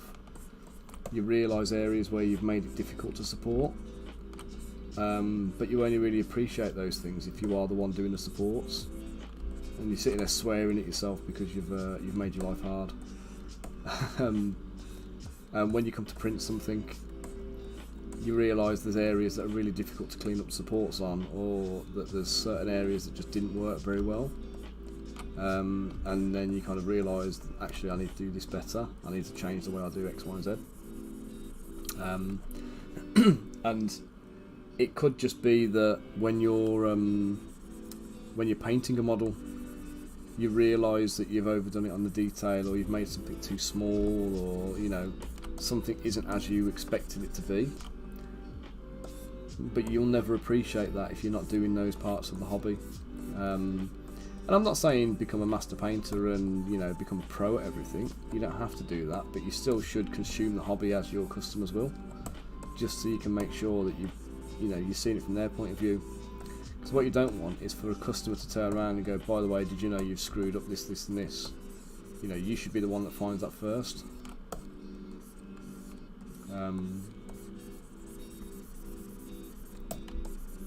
And obviously, there's always an opportunity to miss things, but at least you give yourself a chance, you know what I mean?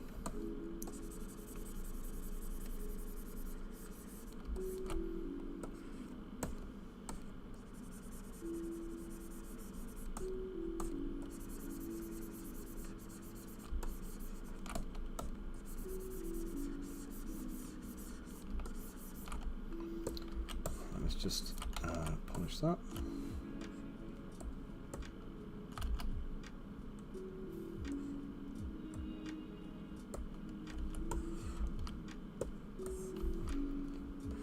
Nice. Let's call that one done.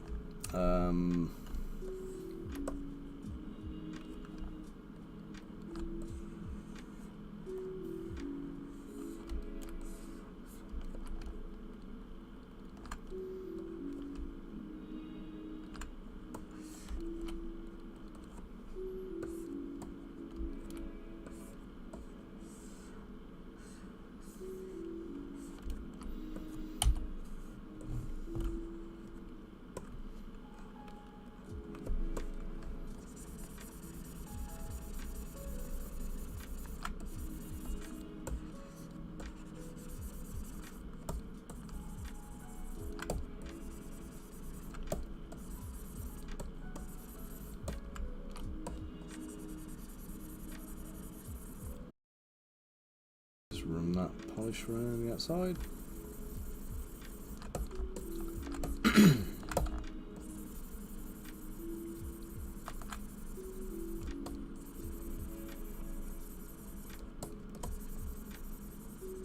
I'm just trying to taper the boot from the top to the bottom a bit.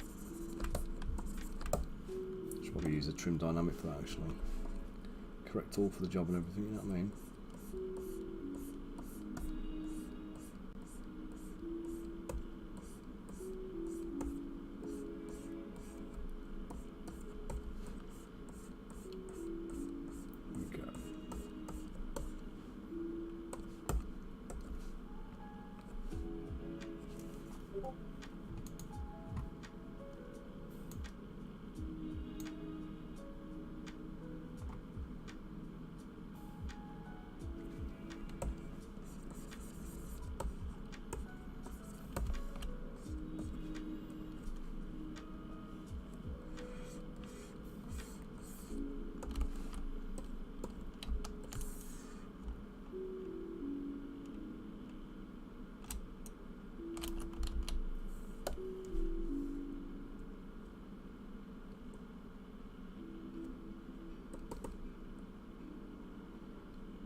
Oh, what happened?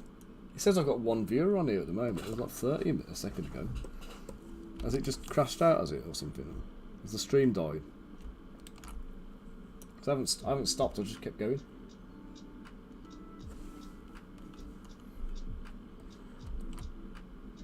Oh, balls. Oh, back to 45 viewers now, so. Sorry guys, sounds like we had a bit of a technical hiccup there. And I didn't even see it. I was blissfully unaware.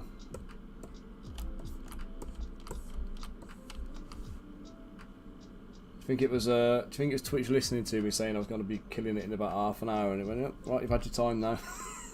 And kept going. Oops.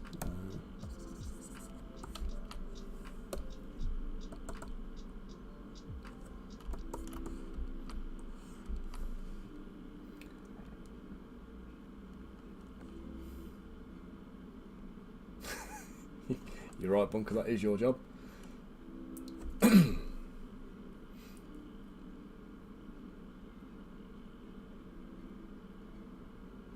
Shrinky dink. Is that like what, Fimo or something like that? Is that one of these polymer clays that you pop in the oven?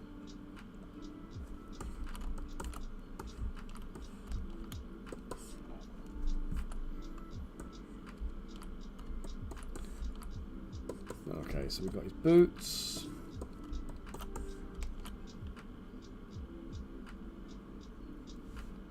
Merge down, merge down, merge down. Where's the cuff things?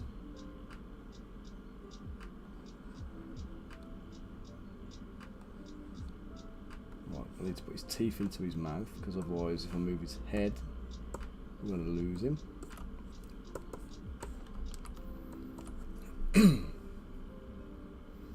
Hey Frederick, how you doing? Oh, thanks for the tip, mate. Yeah, honestly, I don't know what happened. It could have been just a blip on the Wi-Fi at our end, or any number of things. But that's technology for you, isn't it? Unpredictable and not always reliable, sadly. Come on, stop it. Behave.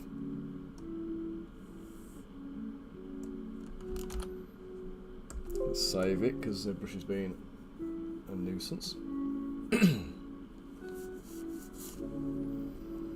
Oh, well, I've never heard of that stuff.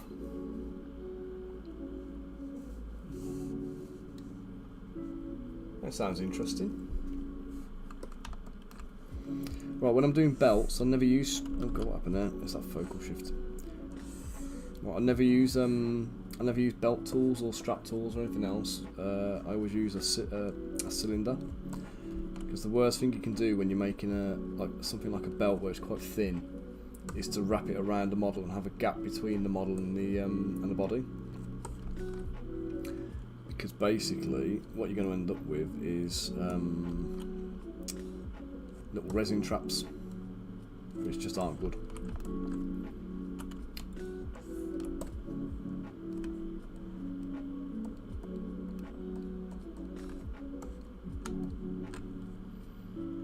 Okay, so his belt's quite thick, that's fine.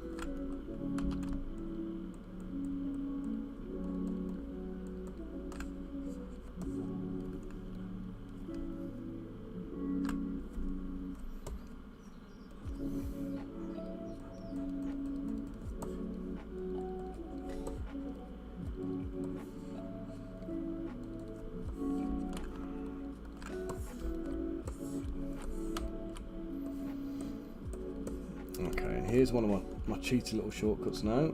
I have a massive component library of various different pieces that I've made over the years. Don't even know how many files are in there, but it's big. And I've got certain things that are stuff that I'm going to come back to. Belt knot being the one I'm after this time. So you can see on the artwork. You can't see the artwork for this guy, can you actually? Because I don't have him on screen. Okay, let me just copy this a sec. Don't need that. All that in this instance. Let's just delete those bits. I'm just going to copy those pieces into here.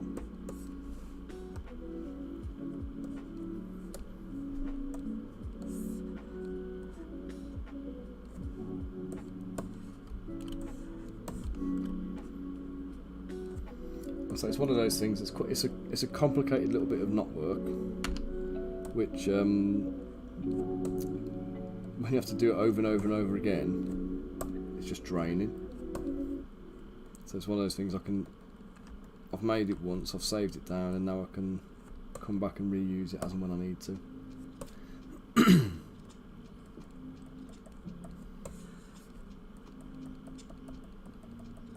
It's just a good little time saver. Now this guy's belt doesn't actually have any holes in it, so I just need to do a little filling on that. So again, dynamic topology on. Let's just sculpt the holes in. Guys, there are probably like easy ways of doing these kind of things, but I'm just showing you the way I do stuff. It's not the definitive way by any means, but it works for me. Quick, no faffing, and goes with my workflow. So, which is the critical important bits for me, I think.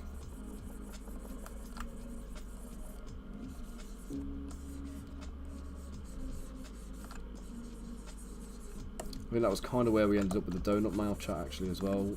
A chap called Bill, who drops in occasionally, also a professional sculptor, helped me adapt my donut mail technique using something that's similar to what I do with a similar aesthetic, but kind of a bit more regular and a bit neater. And a lot of the other techniques I've used, there's a lot of processes involved, and the processes, they break my workflow. And things end up taking longer for me then. I don't like that, so I tend to avoid those kinds of things. There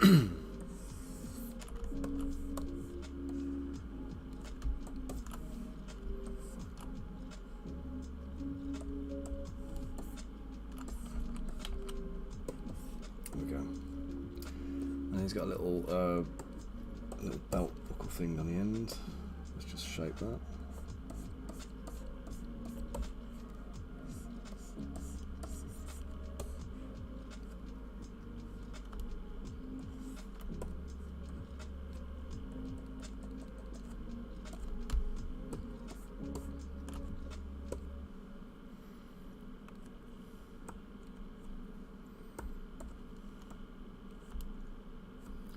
Right, so we're going to go from there like that. Oops.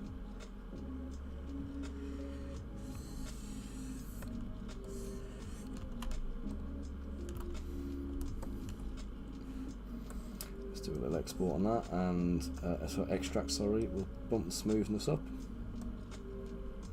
Okay, too thick.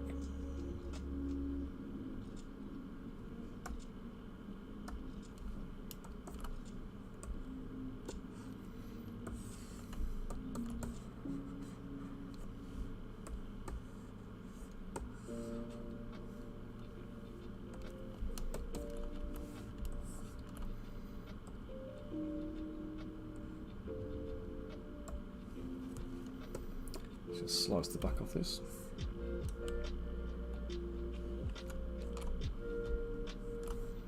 Use groups and polish, and we'll take that away.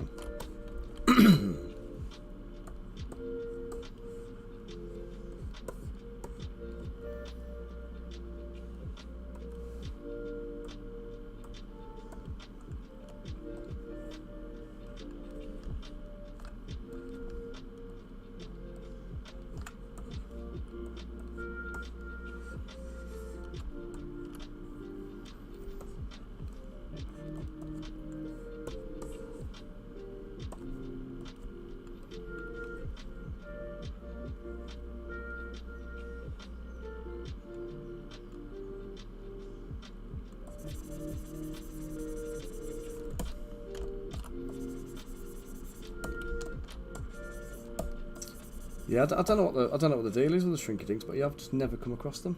It's just not. They've never popped up on my radar. I don't even know if there's something do we get them in the UK? Is it one of those things that's like just hasn't quite made it over here?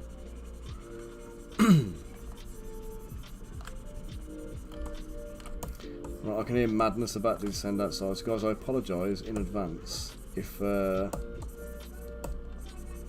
start hearing screaming children, because the kids are out in the garden playing on trampoline at the moment. So.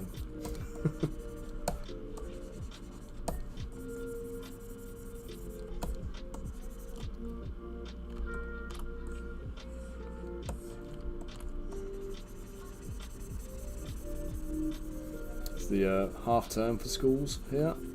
Well, it's the first week of the half term.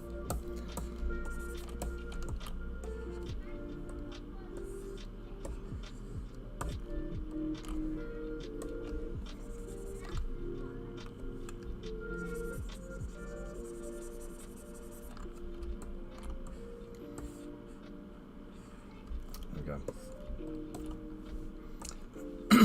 Right, pen to belt buckle. Well, a belt buckle. It's not anything at the moment, is it? It's just a big old square, big cube. So what I'm going to do to this, we're going to go into shadow box for this one. So show you a little something different to what I've been doing so far. So shadow box, bump the resolution up, bump the polish up, click shadow box. And what it does this, it creates this free planar, kind of three-sided cube with a cutout on it. And whatever you draw onto the different edges is basically what you end up with as a shape. So I'm going to put symmetry on. I'm going to go X and Y symmetry, which basically is top and bottom for this thing. Going to go to draw brush, and I'm just going to basically just draw on with masking pen the shape I want to. See, it's a good job I saved. There's ZBrush doing its thing and just dying on me for no apparent reason.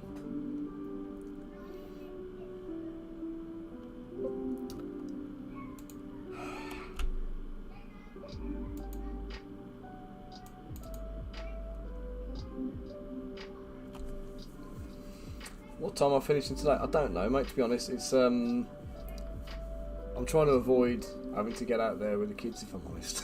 So they're going to be like screaming, shouty kids. So I'm kind of hoping Hayley puts their dinner on the table for them in a little bit. They're having homemade pizzas, so they'll have to sit down and rustle it up. So I'm hoping I can kind of drag this out until then. So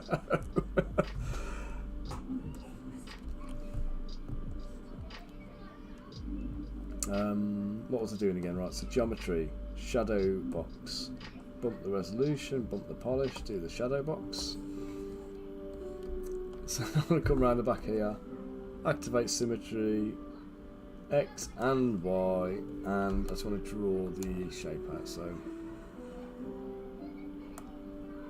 I believe it was something like that. So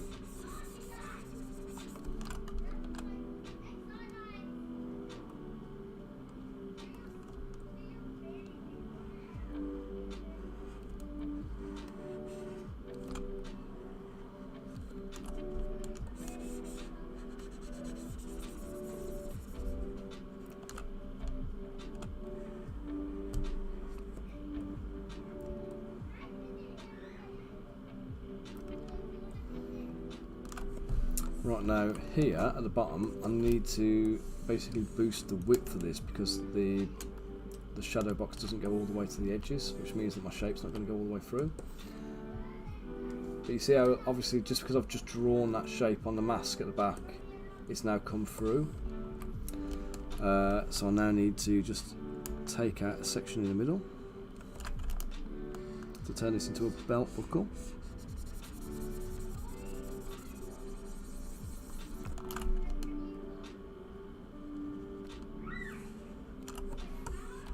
And there we go. There's my belt buckle. So turn shadow box off, and now I've got the shape. Yeah, I think what's happened, mate, is they've been washed in the isopropyl, but they've been washed in really dirty isopropyl, which has left kind of like a film on them. The only thing I can suggest, and you're basically just hoping for the best here and praying that they don't like, you know, cause you any grief, is get them primed. Get a primer on them. They might be okay still. But yeah, they really should have been sorted out before they were sold. You shouldn't be getting tacky models. Guys, if you ever buy a 3D print and it's sticky, then it's not been cleaned or cured properly. And that's what Bunker's talking about here. He picked something up at Chilcon. Some little chibi models from somebody there, and they were all sticky, and wasn't sure what to do with them. So I did say to him, just stick them on the windowsill and hope for the best, but obviously they've been out there all day and it's not made any impact, so...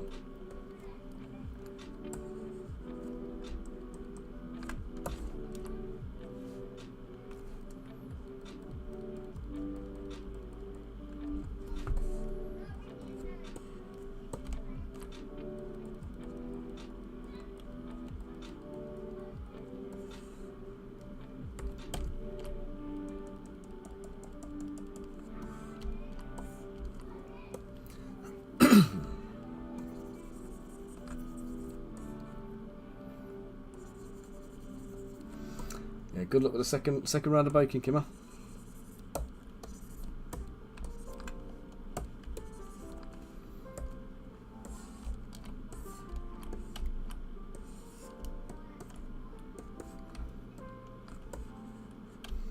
Right, I'm just going to do some reproportioning here because his boots to me feel too chunky.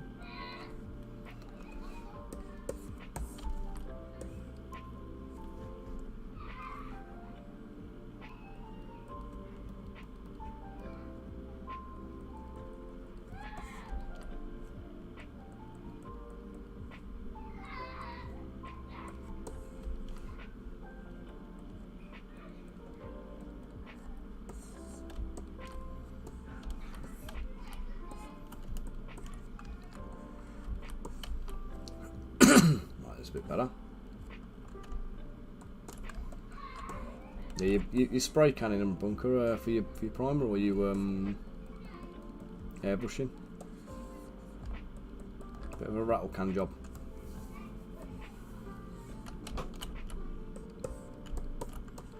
Right, so here where I've got the vest, I just need to clean up the edges of here, so it's got a proper.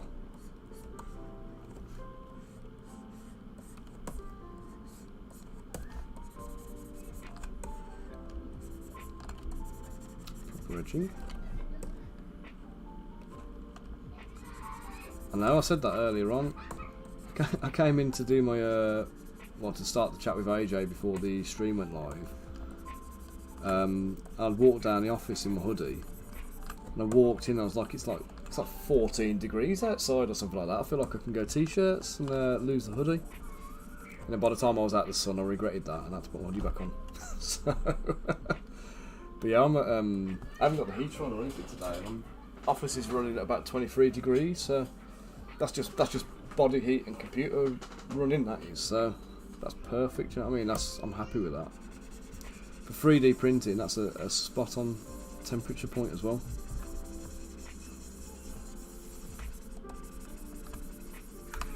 So when we get to the summer though, and it's I wasn't streaming during the summer last year when it was crazy hot, but my office got to I think it got to about 39 degrees or something like that in my office, and it was just, you know, talking Celsius here, this was like, you know, verging on unbearable, and my computer was overheating.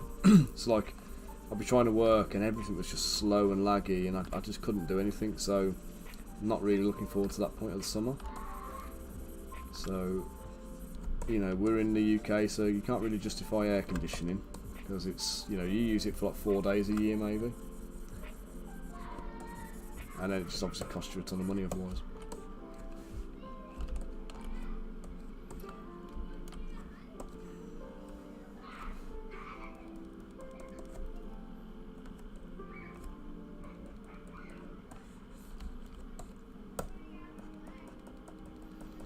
Don't know why the kids playing in the garden sounds like I've got goblins attacking me out the back.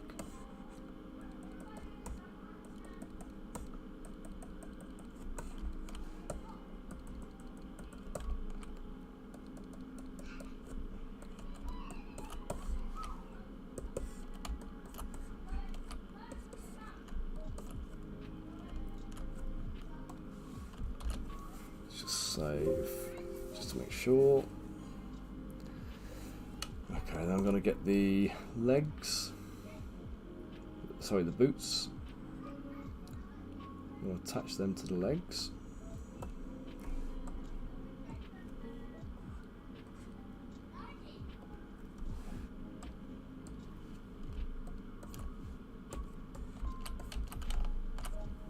It's auto group, and then I'm going to take that leg.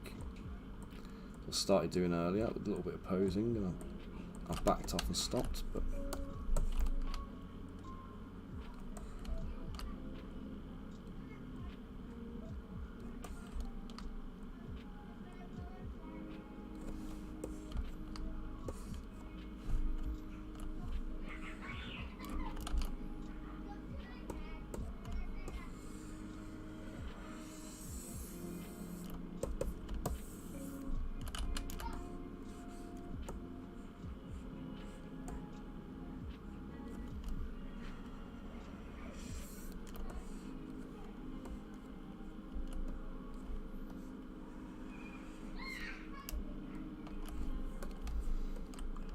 make sure that's not masked off so it doesn't deform there. Okay, and I'm going to take the bottom of the foot here now.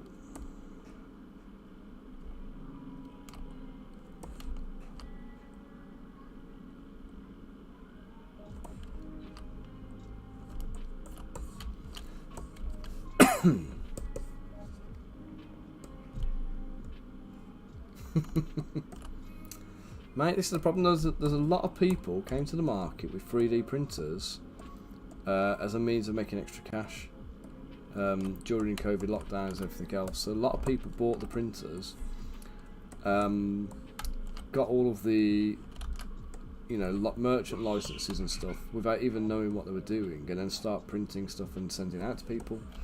And again, if they're not being called on it and they don't know they're doing anything wrong, they're going to keep making the same mistakes. And it is just the dangers of the industry, I think. An awful lot of people who are naive about it, just trying to, crack on and do stuff. And that's fine if it's hobby-like, but if it's if you're doing it commercially, you need to be a little bit more savvy about things and a bit more aware. Like I remember we had. Yeah, it absolutely isn't. We had a guy who, I think he was one of my merchants early doors, and I had to change all my merchant terms and conditions because of what this guy told me. And for a while I completely banned sales through Etsy and eBay and stuff because of exactly what I'm about to tell you. But this guy basically turns around and says, like,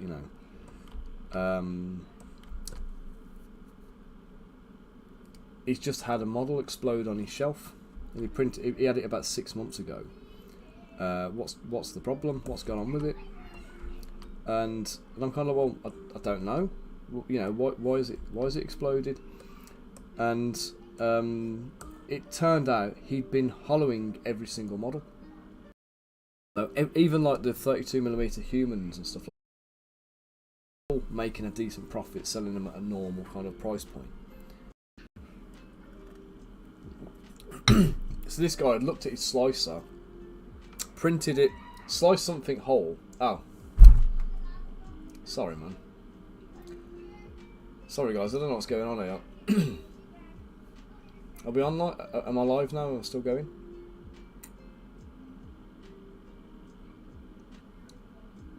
Back down to one viewer. Has it dinked out? Are we back up yet?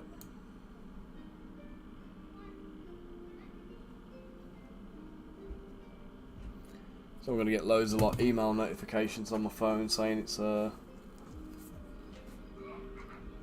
your stream summary.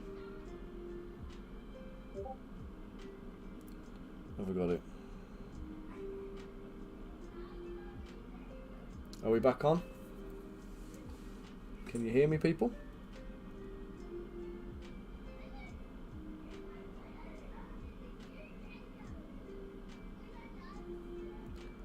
Are we on? We're back? I appear to have one viewer. So... Ah, right. Refresh the chat, let's see.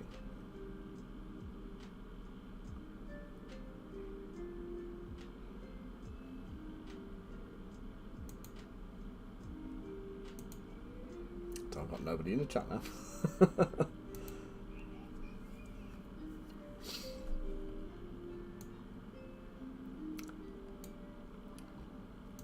Okay, so I'll resume the story anyway about the cautionary tale about 3D printing companies.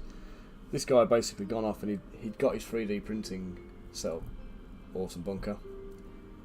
Anybody else? Can we do a little check-in if you're on the stream? Just let me know you're back. If we've lost everybody in transit through the stream drops, or if you're all here still. Put your hand up and let's check in. Right, it says 41 viewers on the thing, so I'll resume my story.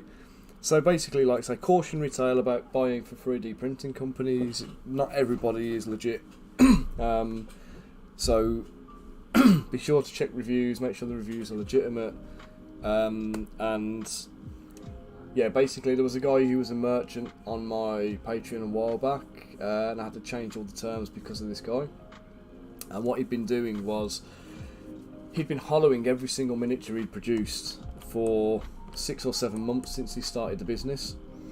So he'd made loads of sales through Etsy. He was doing pretty well.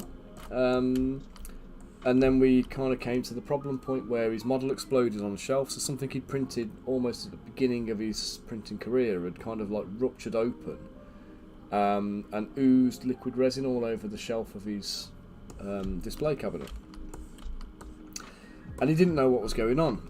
Anyway, we sussed out through the chat to him that he was he'd been hollowing every single miniature, which obviously you shouldn't hollow everything. It's really kind of like unnecessary, especially when that model's going to cost you like 20 pence to produce it, or 15 pence or something like that. So you don't want to go hollowing all the little ones.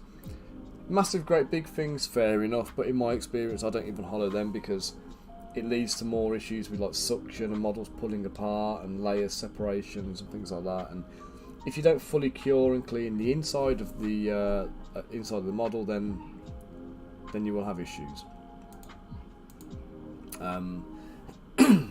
So right, here we go. I've got a few. Yeah, I have. I've had a few disconnections and a few other issues going on here, so I apologise for that. But yeah, so this guy then goes off and complains that his model's exploded, and I said to him, it's because you've not hollowed your models. You haven't put adequate drain holes in the models. And he's like, what do you mean drain holes? Now, if you don't know what I'm talking about, imagine you've got like a little box filled with liquid, which is basically what you're dealing with. And he thinks he's saving money because he's printing it hollow, and what he's actually printing is a shell of a box that is filled with liquid resin. So all of the resin he thought he was saving is actually trapped inside this model. So he's not saving anything. What he's doing is putting out something that's literally dangerous to the consumer. And he'd never used a drain hole on anything, so all his models were just filled with this liquid resin. And the problem you'll have is, over time, the liquid resin will react with the cured resin, and it'll split wide open. Yeah, resin's very toxic. The model will basically just rupture, split wide open, and all of that liquid resin that's contained inside the model is just going to seep out all over the shelf. Now, if that model is in sunlight, what's going to happen is all of that resin is going to cure onto whatever it's just touched, and until it's fully cured, it's not safe to handle. You know, it can give you kind of dermatitis, it can give you sensitivities to the resin, you can have all sorts of issues just from touching the liquid stuff, or resin that's not fully cured, like the stuff that Bunkers had where it's still sticky on the outside. So you've got to be careful about the resin itself, about the thing, but also got to be very careful about hollowing. So if you're going to hollow, you have to use drain holes. You have to make sure that you can completely clean the inside of the model of any liquid resin. But not only that, you also need to be able to cure the inside of the model as well. So most of the time, if you're going to hollow stuff, it's advisable to use like a transparent resin, so that the UV light can like go through and actually kind of cure it on the inside easier. Or you use like a little UV light, little UV LED on a stick or a cable or something like that, and you make sure your vent holes are big enough that you can pop the LED inside and cure the interior. So for me, I just don't bother. Any models you buy for me, no matter how big they are, you're going to get them solid. You know, simple as. So it's easy and it's safer all round. And then we had people who were shipping models with the supports left on, which again I also inherently disagree with, because, you know, if you buy a model from me, you'll get it completely. I mean, Bunker will tell you the models will be cleaned up to the point where all you've got to do is paint them. You don't glue them on a base and paint them, and jobs are good, and you don't have to do anything else. And I feel like if you're going to sell 3D printed models, you should be cleaning them up before you send them to the customer, not letting them do the job. And the important reason for that is that the uncured resin is still not safe to touch. So when you touch that resin, if it's not been fully cured, then you run the risk of developing the sensitivities and the irritations, skin irritations, the dermatitis, and that kind of thing. So when you're handling it, if they've sent you out a model that is has still got supports on, they've either cured it beforehand, which is going to make support removal a horrendous nightmare, or they've sent you the model uncured, expecting that you will cure them. And either way, neither practice is acceptable. So, dude, your sticky ones might be okay, because if they've cured them and it's the isopropyl gunk essentially that's on yours, then that's going to be less of an issue for you, I think. But yeah, get them primed, get them painted, and get them off your painting desk, and hopefully they'll be okay. They should be okay. Yeah, they are, and I think they are. It's when you buy cast resin models and they have all the sprues on. You know, that's fair enough, but like I say, 3D printed UV curing resin is a different beast altogether. And this is just the problem: is there's so many people in the industry, in the business, who they're just not aware. Do you know what I mean? And it's that it's the awareness, the lack of awareness that is just bad. Do you know what I mean? It's just you wouldn't find that in most other industries. Yeah, absolutely. A good primer, a good primer and filler and whatever else. You're golden, aren't you? But right, that leg needs to be bent, I think.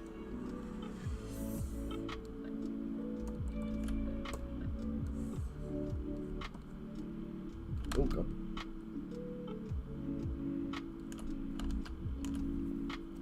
Didn't want to do that. That's the one.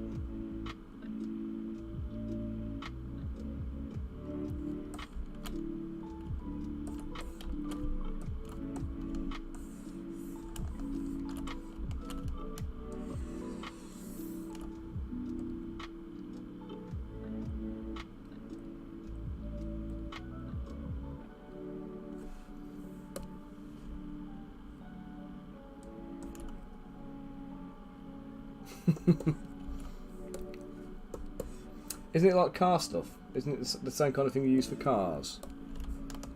Sure, Rosie can hook you up with some, mate. Or at least point you in a direction to get some.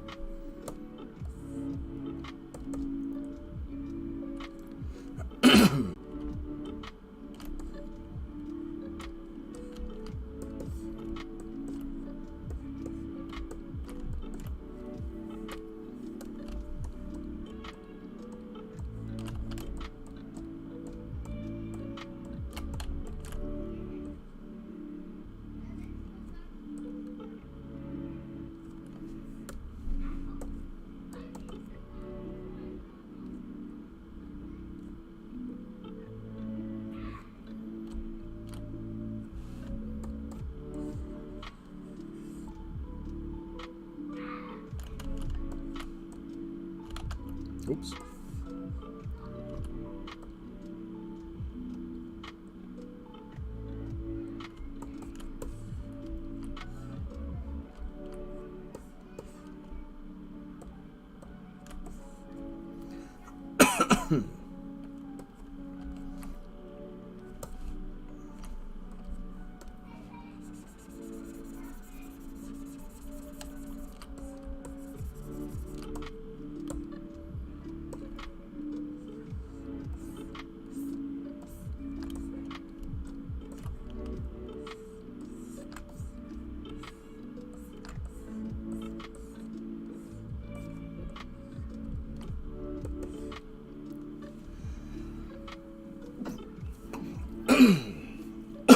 Excuse me. Oh.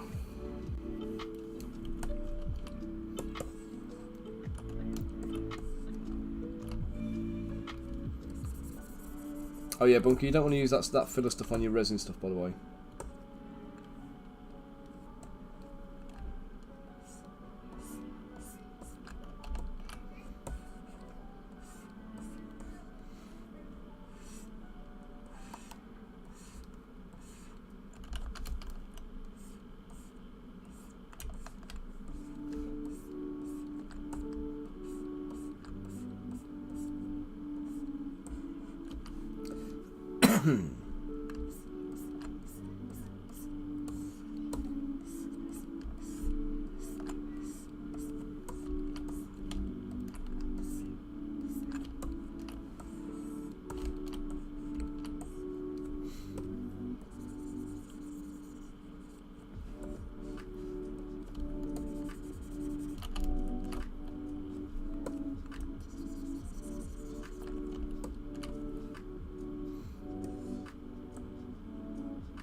Yeah, no worries, Kimmer. Thank you for joining in. Thanks for the your company on stream today. It's been a pleasure. You're welcome back anytime.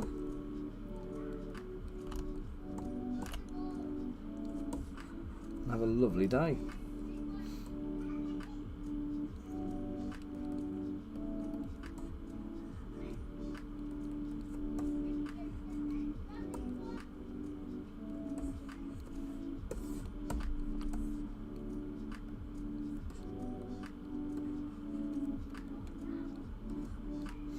This bit here now, it's just me just trying to minimise some of these undercuts a little bit for 3D printing purposes.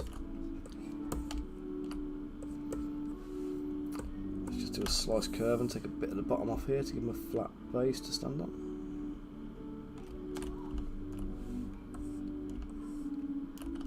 Save it first, just to make sure.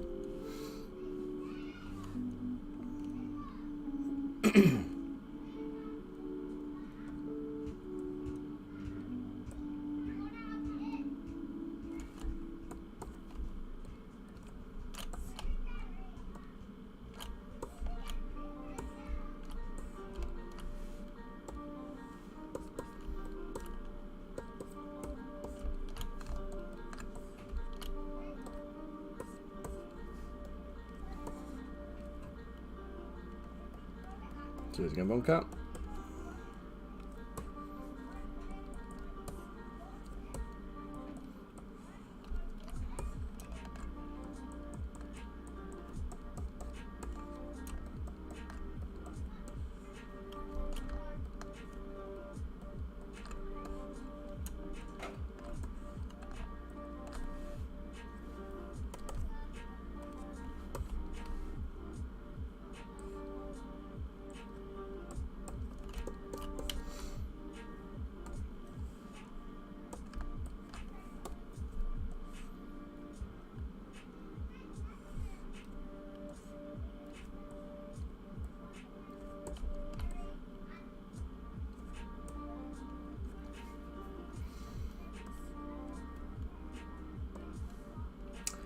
Let's go and import a weapon from my component library. So I'm going to go for a sword, but I'm specifically looking for a Saracen scimitar kind of thing. Would that be the one? Nope. Let's load a different one.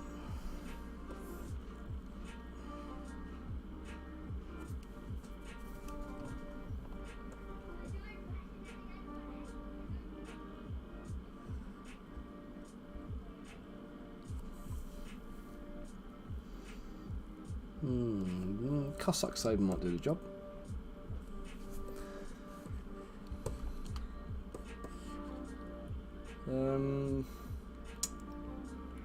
I feel I need the actual.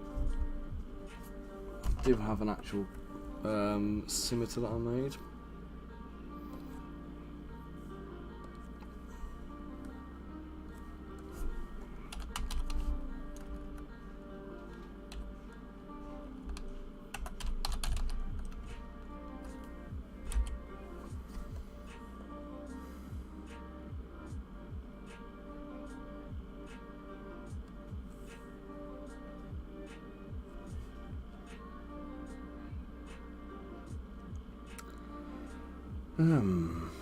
Maybe not.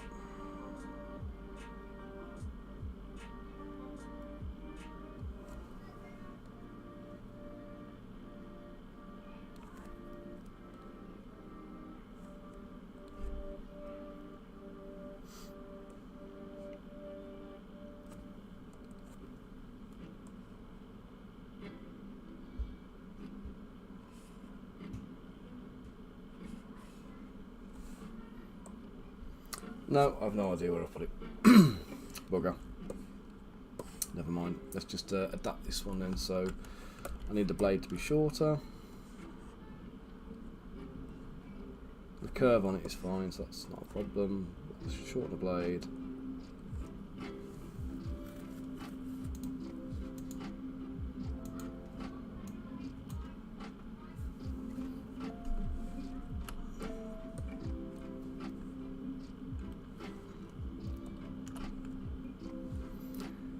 Add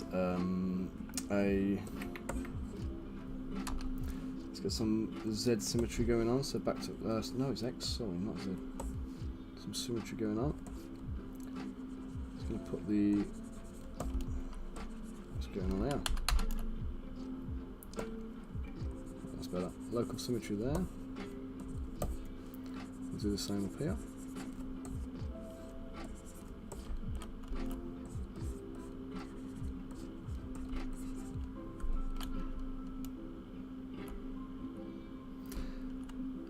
Occurs to me I might have done them back to front.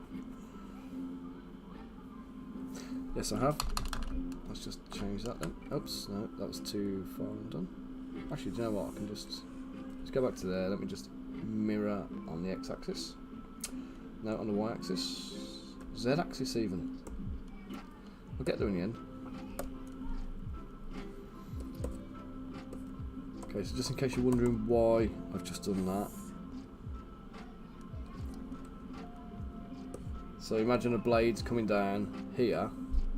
You don't want the blade to deflect off towards the back of your hand and chop your hand off. So if you're going to have this kind of thing, you need the catching bit at the back where it's going to stop the blade contacting your flesh. Whereas on the front here, your hands are going to be behind, your fingers will be behind the guard, and the blade's just going to glance off this way. So we're okay then. So it's practical reasons, is what it is.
This is the tiniest of details. I shouldn't actually spend too long working on this and refining it really, but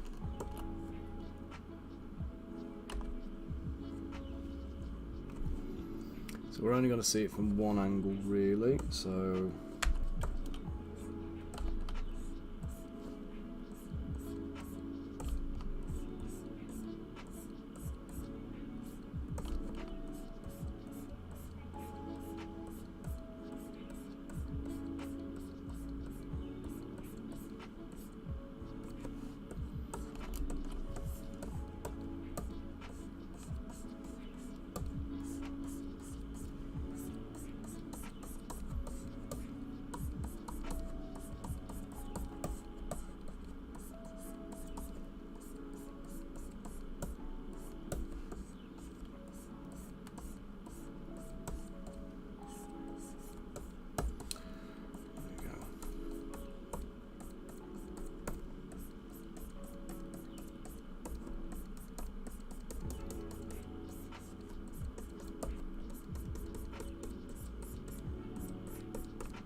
smooth these out now. Got a nice like twisted handle now.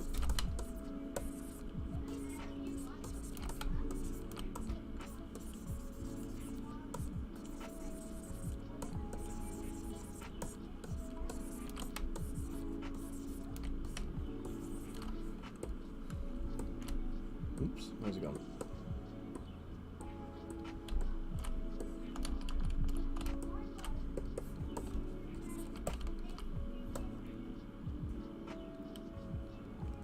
Quickly reshape that a touch.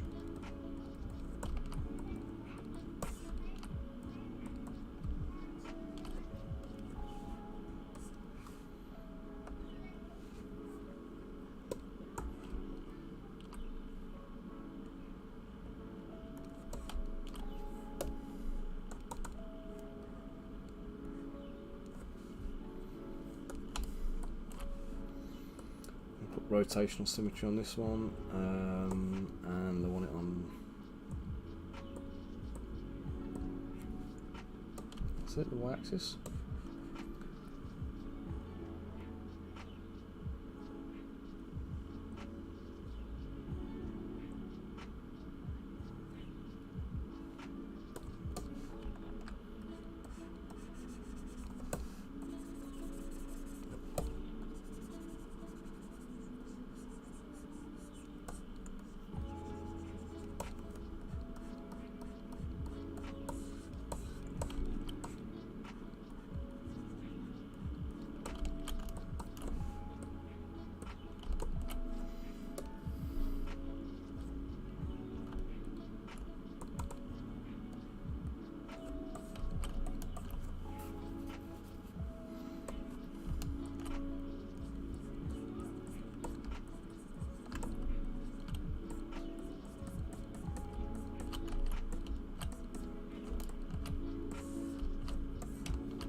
Okay, and then the blade itself, I'm just going to inflate that because we can't really see an awful lot of it. I don't need to spend too much time and effort on it. Just smooth that out a touch. Hey Rosie, how you doing, matey?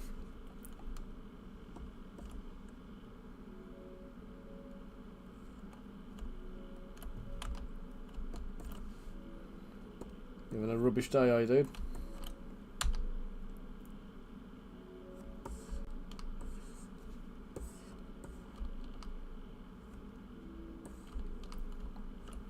So X, turn radial off.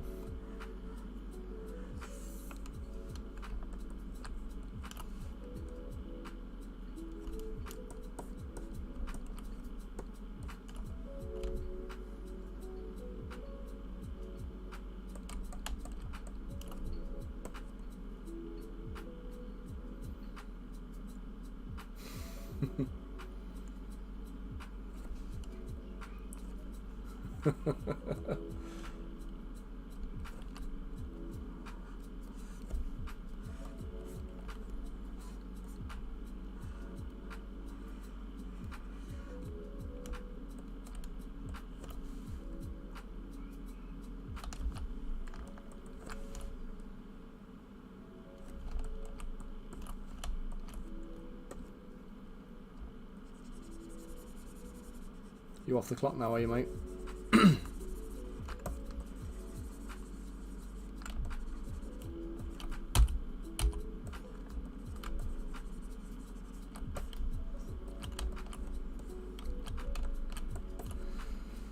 Let's copy that.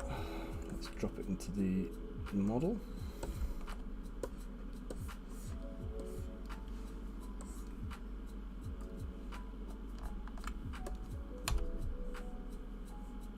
There you are. There you are.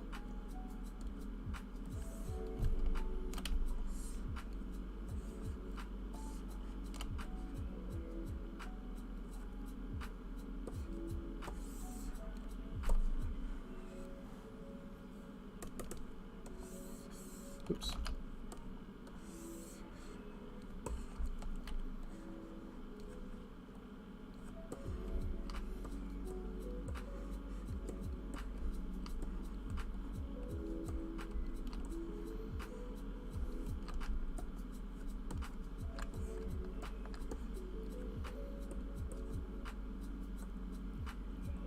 Let's just hide that a minute.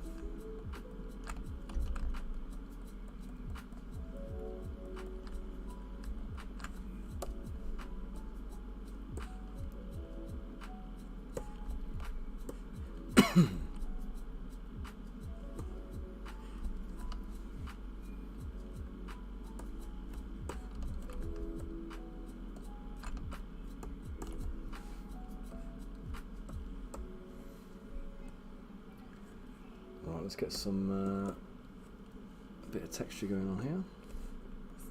So what's this front bit to be over the top of it, and then the bottom bit here is going to be behind, so off to the side. Oh mate, I've been recovering, so my voice pretty much went. So I had a pretty chill day yesterday, just trying to just rest a little bit. Obviously we got back from Chilcon and we'd told everybody about the discounts and the offers and free shipping and all that kind of stuff from the show. So I've come back to a load of orders, so I've been processing them as well. But yeah, just trying to prepare and just get ready for stuff really, just crack on. So, how are you? How was your journey back? I heard Bunker's journey wasn't great, but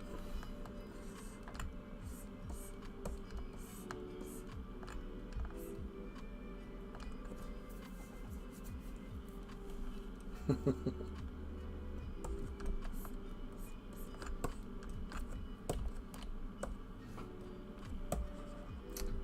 we go. Let's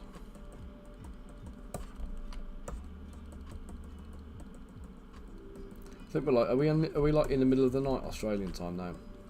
It's like silly o'clock in the morning or something.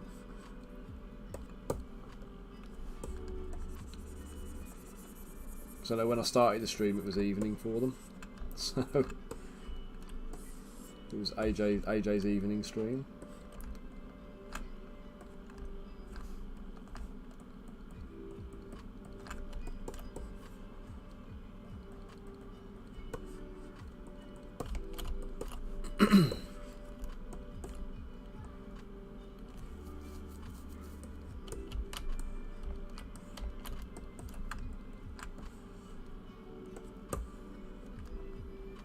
I think we started with quite a lot of people here now, and it's the numbers are dwindling. I think if they're coming from if they're all in from Oz, it makes a lot of sense if it's bedtime for them all.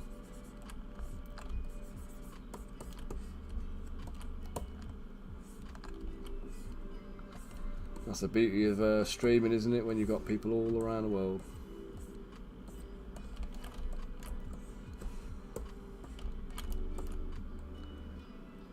Alright, let's do the detailing on the vest.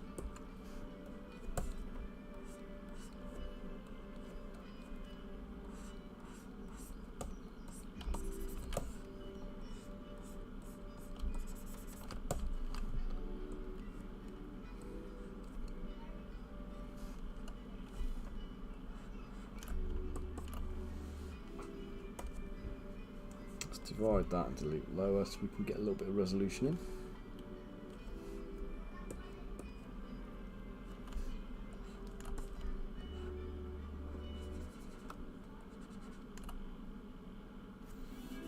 No, mate. Everything I've done is all prepped and ready to go. So anything you get from me, you can literally just paint, mate. You don't need to do squat with it. You don't need to wash it. You don't need to cure it or anything. You don't even need to take a knife to it and try and clean up any supports or anything. Everything's done. So it's yeah. You just enjoy it is all. Just get in and enjoy it.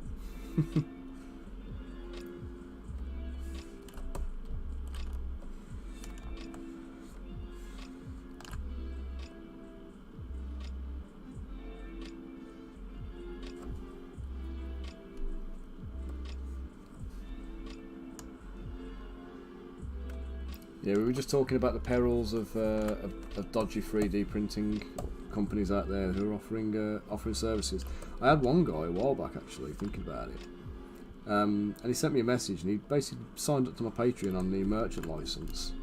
And I always had a thing on there saying like send me a message first so we can chat before you sign up. And he sent me a message saying, oh, I just wanted to get all my websites set up and everything like that. He says, I've ordered my first 3D printer. It'll be with me in like 2 weeks' time. I want to get my website set up so I can start selling models. He's like, you have a laugh. You know, you haven't even set anything up yet, and it's, you know, you're talking like you haven't printed a single model and you want to run it as a business. Look, at least know what you're getting yourself in for, and you know, make your mistakes on a personal level, not on your customers.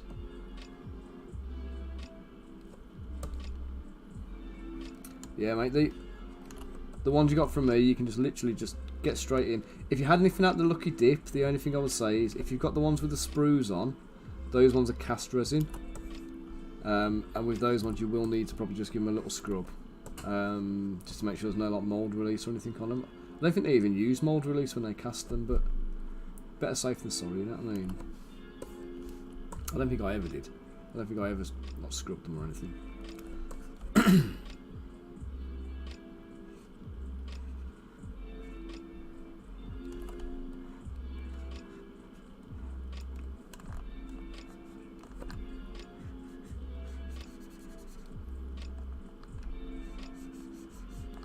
Sticky chibi sounds like it should be a thing, doesn't it?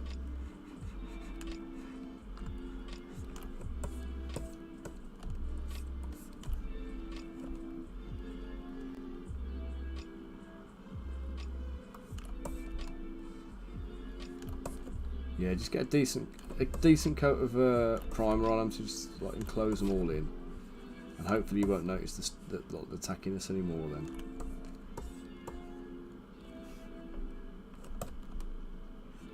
I've had it once in a while, and it tends to be because I've left my isopropyl to go too dirty.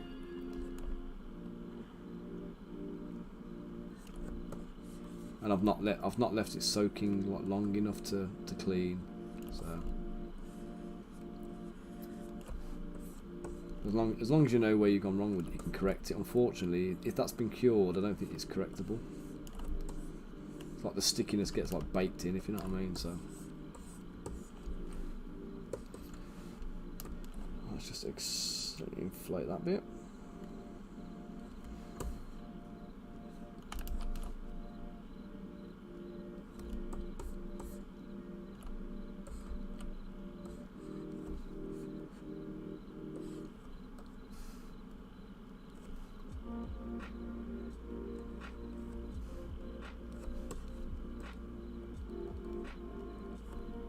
Did you get some of the chibis as well then, Rosie?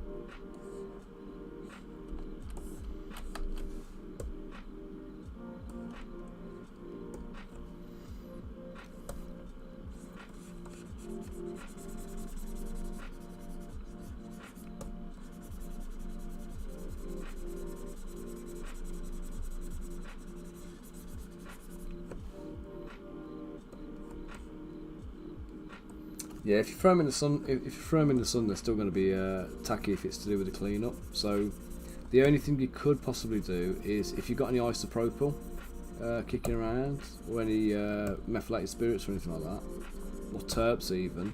Oh, maybe not terps. Terps will melt them. If you've got methylated spirits or isopropyl knocking around, like sit them in there for like 20 minutes, and see if it makes any kind of like change to the surface of them.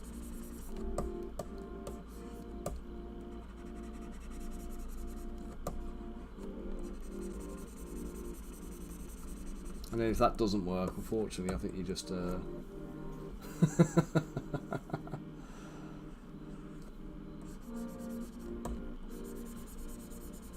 yeah, try methylated spirits if you've got some then.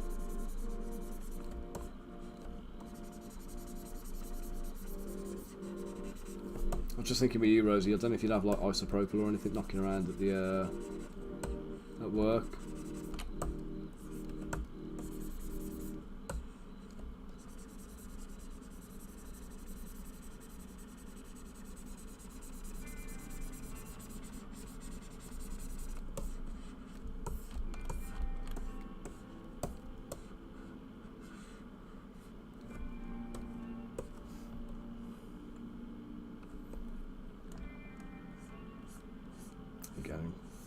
Grab yourself a little pot of the stuff and just give them a little. You don't need to scrub them or anything like that. Just like let them just soak in it. About 15 minutes, maybe 10 minutes, 15 minutes. You don't want to go too long because they'll start like absorbing the. You don't know what resin they've used. It'll start absorbing it, and it might lead to the models like delaminating and pulling apart. But I'd definitely feed back to the guys you got them from if you know who they were. If you've got a flyer or a business card or anything from them, just ping them a message and just say that, you know, the cleanup's, you know, inadequate. They probably need to clean the isopropyl.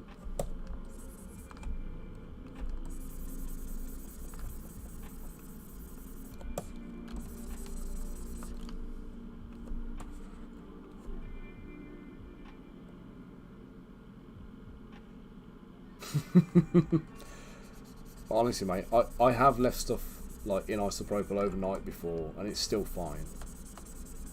But that's the resin I use. So like I said, I don't know how their resin is going to react to it. I tried some stuff a while back, and with just like 10 minutes in the isopropyl, the whole resin just like peeled apart like a big spring. It was weird. Like, everything just came apart.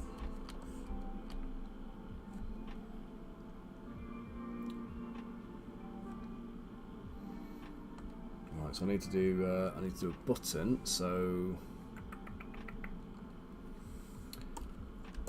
let's do that.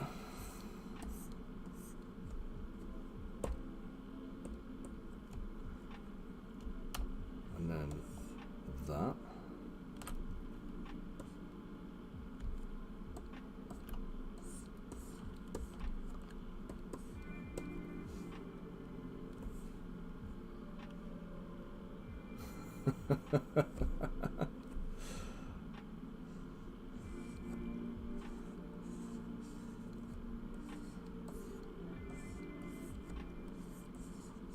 The dip. God, that's like a blast from the past, that is, man.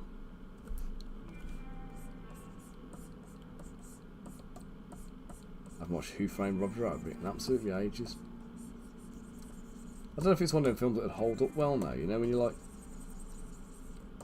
What you were talking about the other day, weren't we, about how nostalgia can be, like, misleading. You have these fond memories of something, you know, when you try and revisit it, it's just absolutely bloody awful.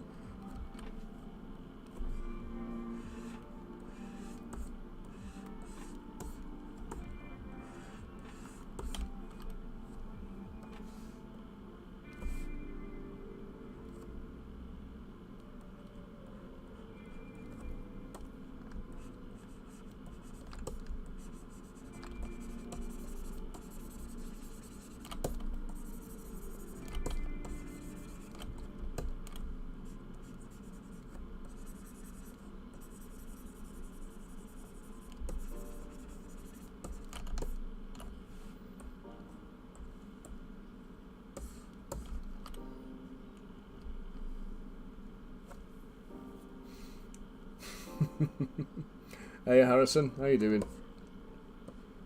Thanks for dropping in the chat today, mate. What am I doing?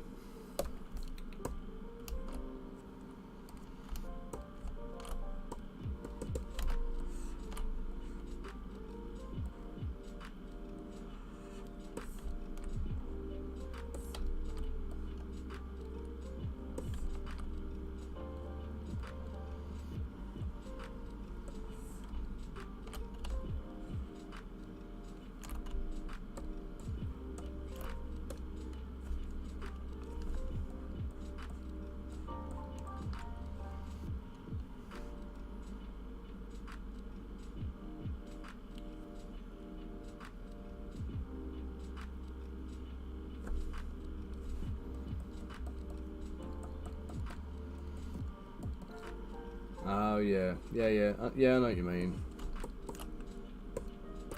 It's like when they did the 3D movies, isn't it? I was talking to Jacob about them the other day. 'Cause he asked about. We were gonna watch. We actually watched Final Fantasy Advent Children, so I introduced him to that and showed him that. And as we were looking for it, he kept seeing Final Destination and he wanted to know what it was, and I was like, "Yeah, mate, you weren't watching that." And he kept asking what it was, and I tried to explain. And I remember there was like a 3D one that they did. Do you remember when everyone was doing like 3D films? And they did the 3D, and it was the worst film ever, especially out of that entire series. Because they tried to make all of the gory deaths. They tried to make it like shock factor using the 3D thing. So you'd like, I think somebody there was I remember one bit where there was a woman standing there and she got out of an arena or something like that, and then this tyre comes flying from the background and like just smashed her, but the tyre was flying towards you as the viewer, and she doesn't see it coming, and it like squishes her onto the floor, and then obviously it looks like the tyre flies out of the screen at you. I think there was another bit where like something goes through the back of someone's head and their eyeball gets popped out on the end of a bit of rebar or something like that, and then the eyeball like propels towards, and it was just nonsense, you know. The whole thing was just ridiculous. But it was again, it was that whole symptom of companies trying to take advantage of the new technologies and showcase stuff, and you know, it's not always for the best, is it? If you're honest.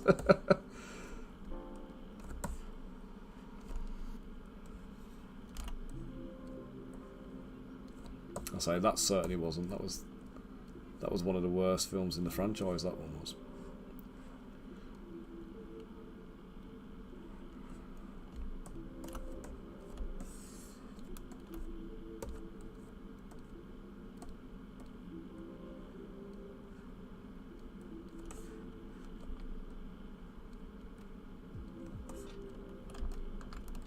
But on a tangent, Advent Children, bloody amazing.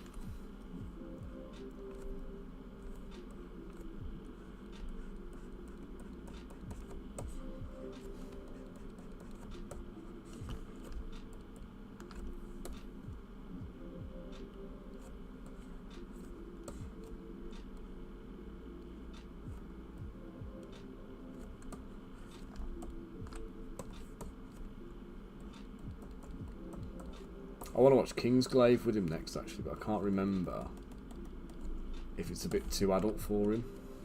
The rating's the same, but I've got a feeling there was a bit more bad language in there.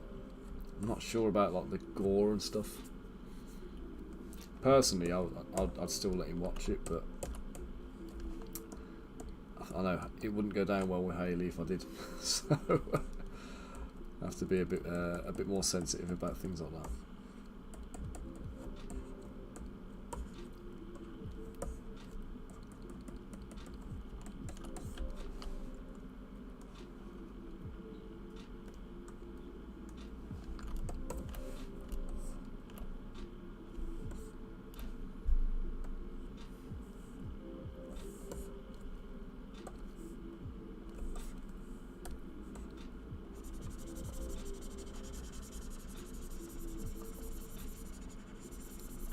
I remember the one that really caught me out for nostalgia was Visionaries. I used to love that as a kid, and I had this like fond memories of like, yeah, no worries, mate, no worries. I'll still be around for a little bit anyway. I'm gonna have to clock off shortly, so don't know if I'll be on when you come back. So I say getting on for 6 o'clock now, so need to get the kids geared for bed and stuff. And I know I'm gonna get told off when I go in the house now because I've sculpted for longer than I said I was gonna. I've left Hayley dealing with the kids all night, so probably gonna have to call it a day and say, look, you know, enough's enough now. I'll do a bit more tomorrow. But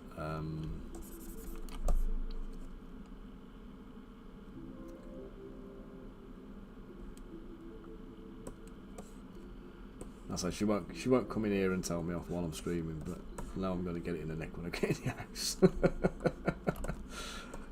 I'm normally done by like 3 o'clock, aren't I? She's like, I haven't seen you all day.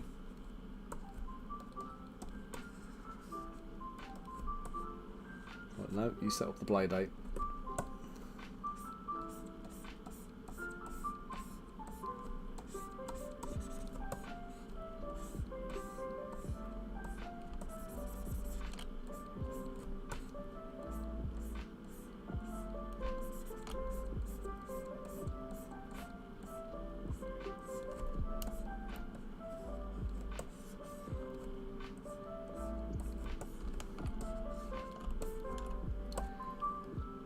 Do a little bit of profiling on this, and then I'll see how we're looking.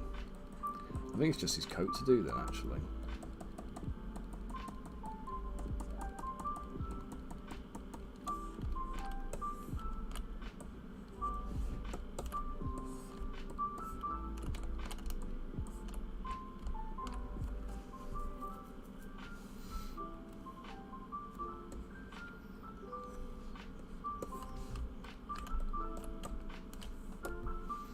Just turn his lightning arc on so we can see where his head's at.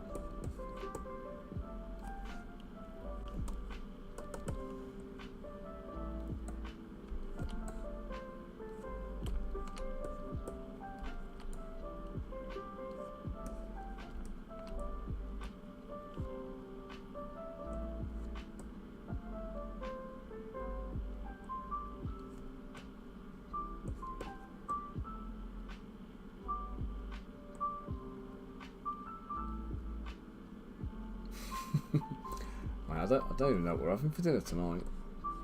So it's normally me that cooks it, so I've got a feeling it's going to be what the kids will have eaten. The kids will have had their pizza. I don't even know what we've got for dinner tonight. We had takeaway last night, night before last, so can't really do takeaway again.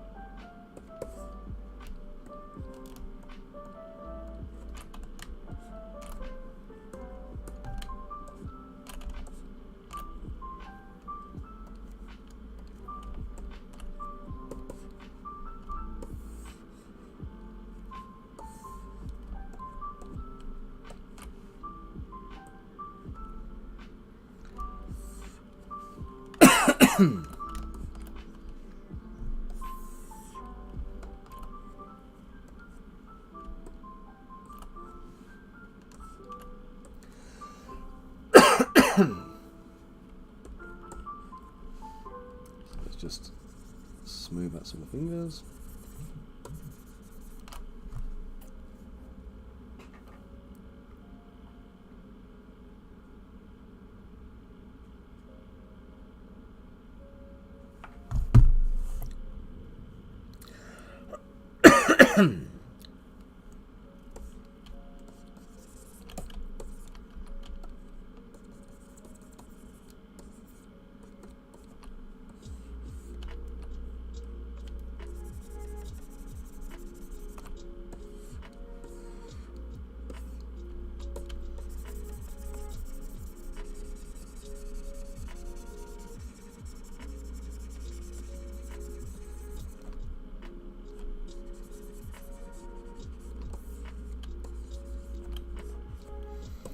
let's just do a little.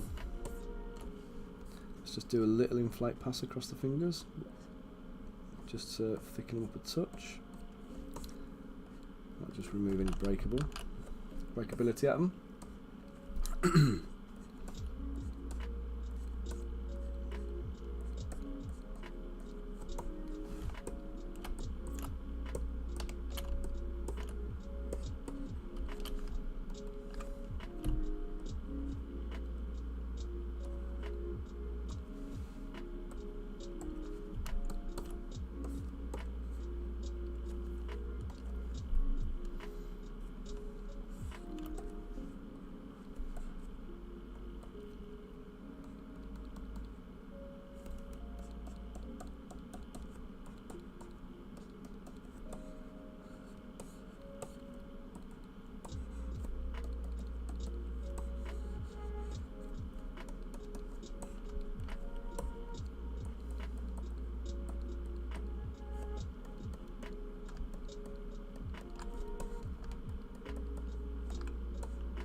I think they're all okay still, apart from that middle one. That needs to just be.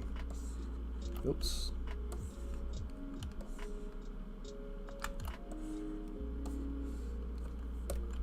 Let's just reel and take that middle one a sec.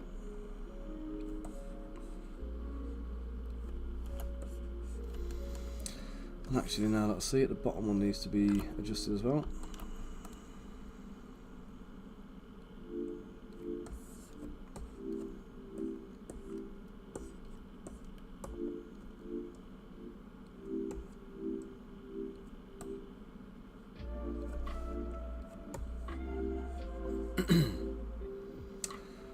Okay, and I need to duplicate that and flip it over to the other side. So let's duplicate that one, let's flip it.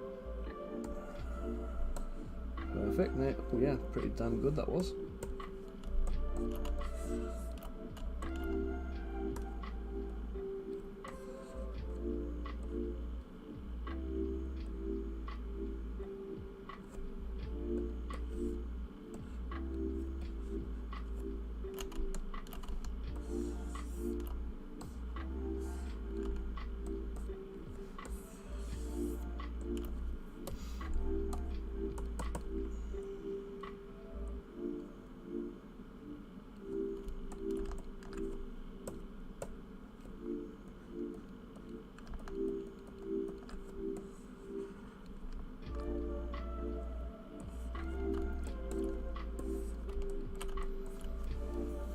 There we go. Right, and I think I'm going to have to knock it on the head right there now. So I just need to do his coat, really. So I think I will. I'll send an update to AJ now. Let's just send her. I'm guessing she'll be asleep, but.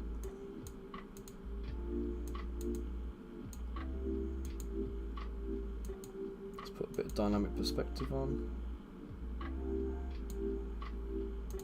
Go.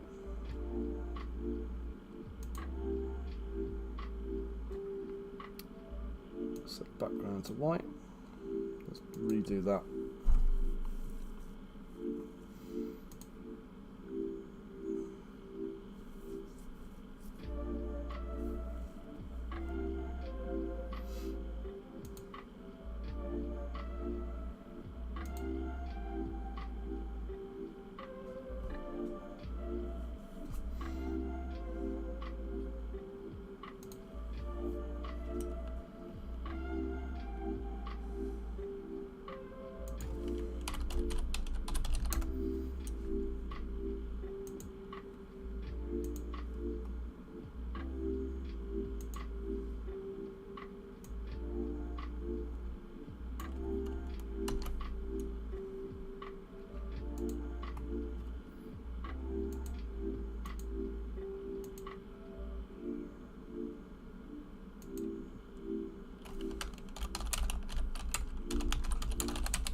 we go.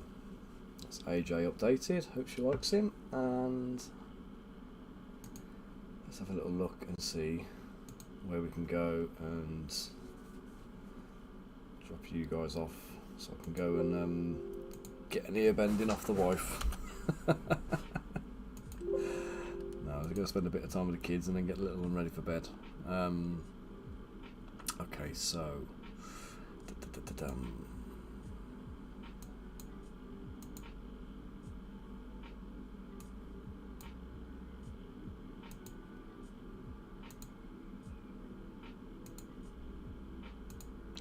channel follow channels.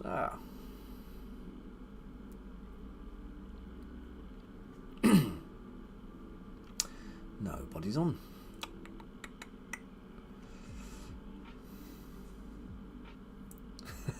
Fingers crossed, Bunker, fingers crossed.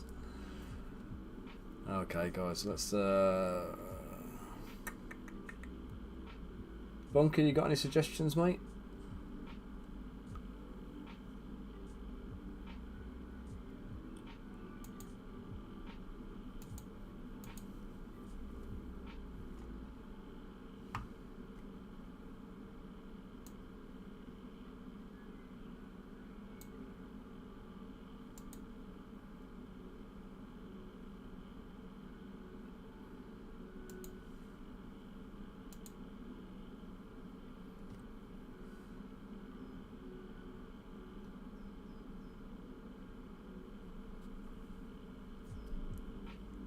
Syro cheese, what do they do?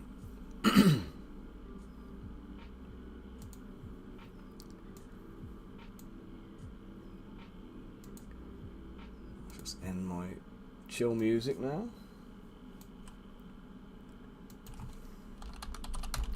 What are they streaming at the moment then?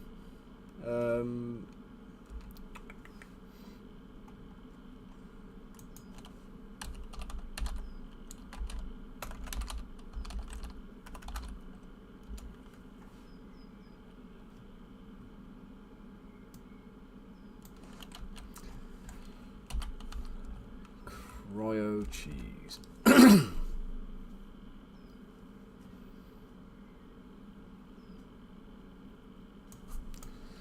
Okay, let's do it then. Let's go raid Cryo cheese. Guys, thank you all for sticking with me today and for joining me for the stream. I think it's / isn't it, on this one? Yeah, that's it.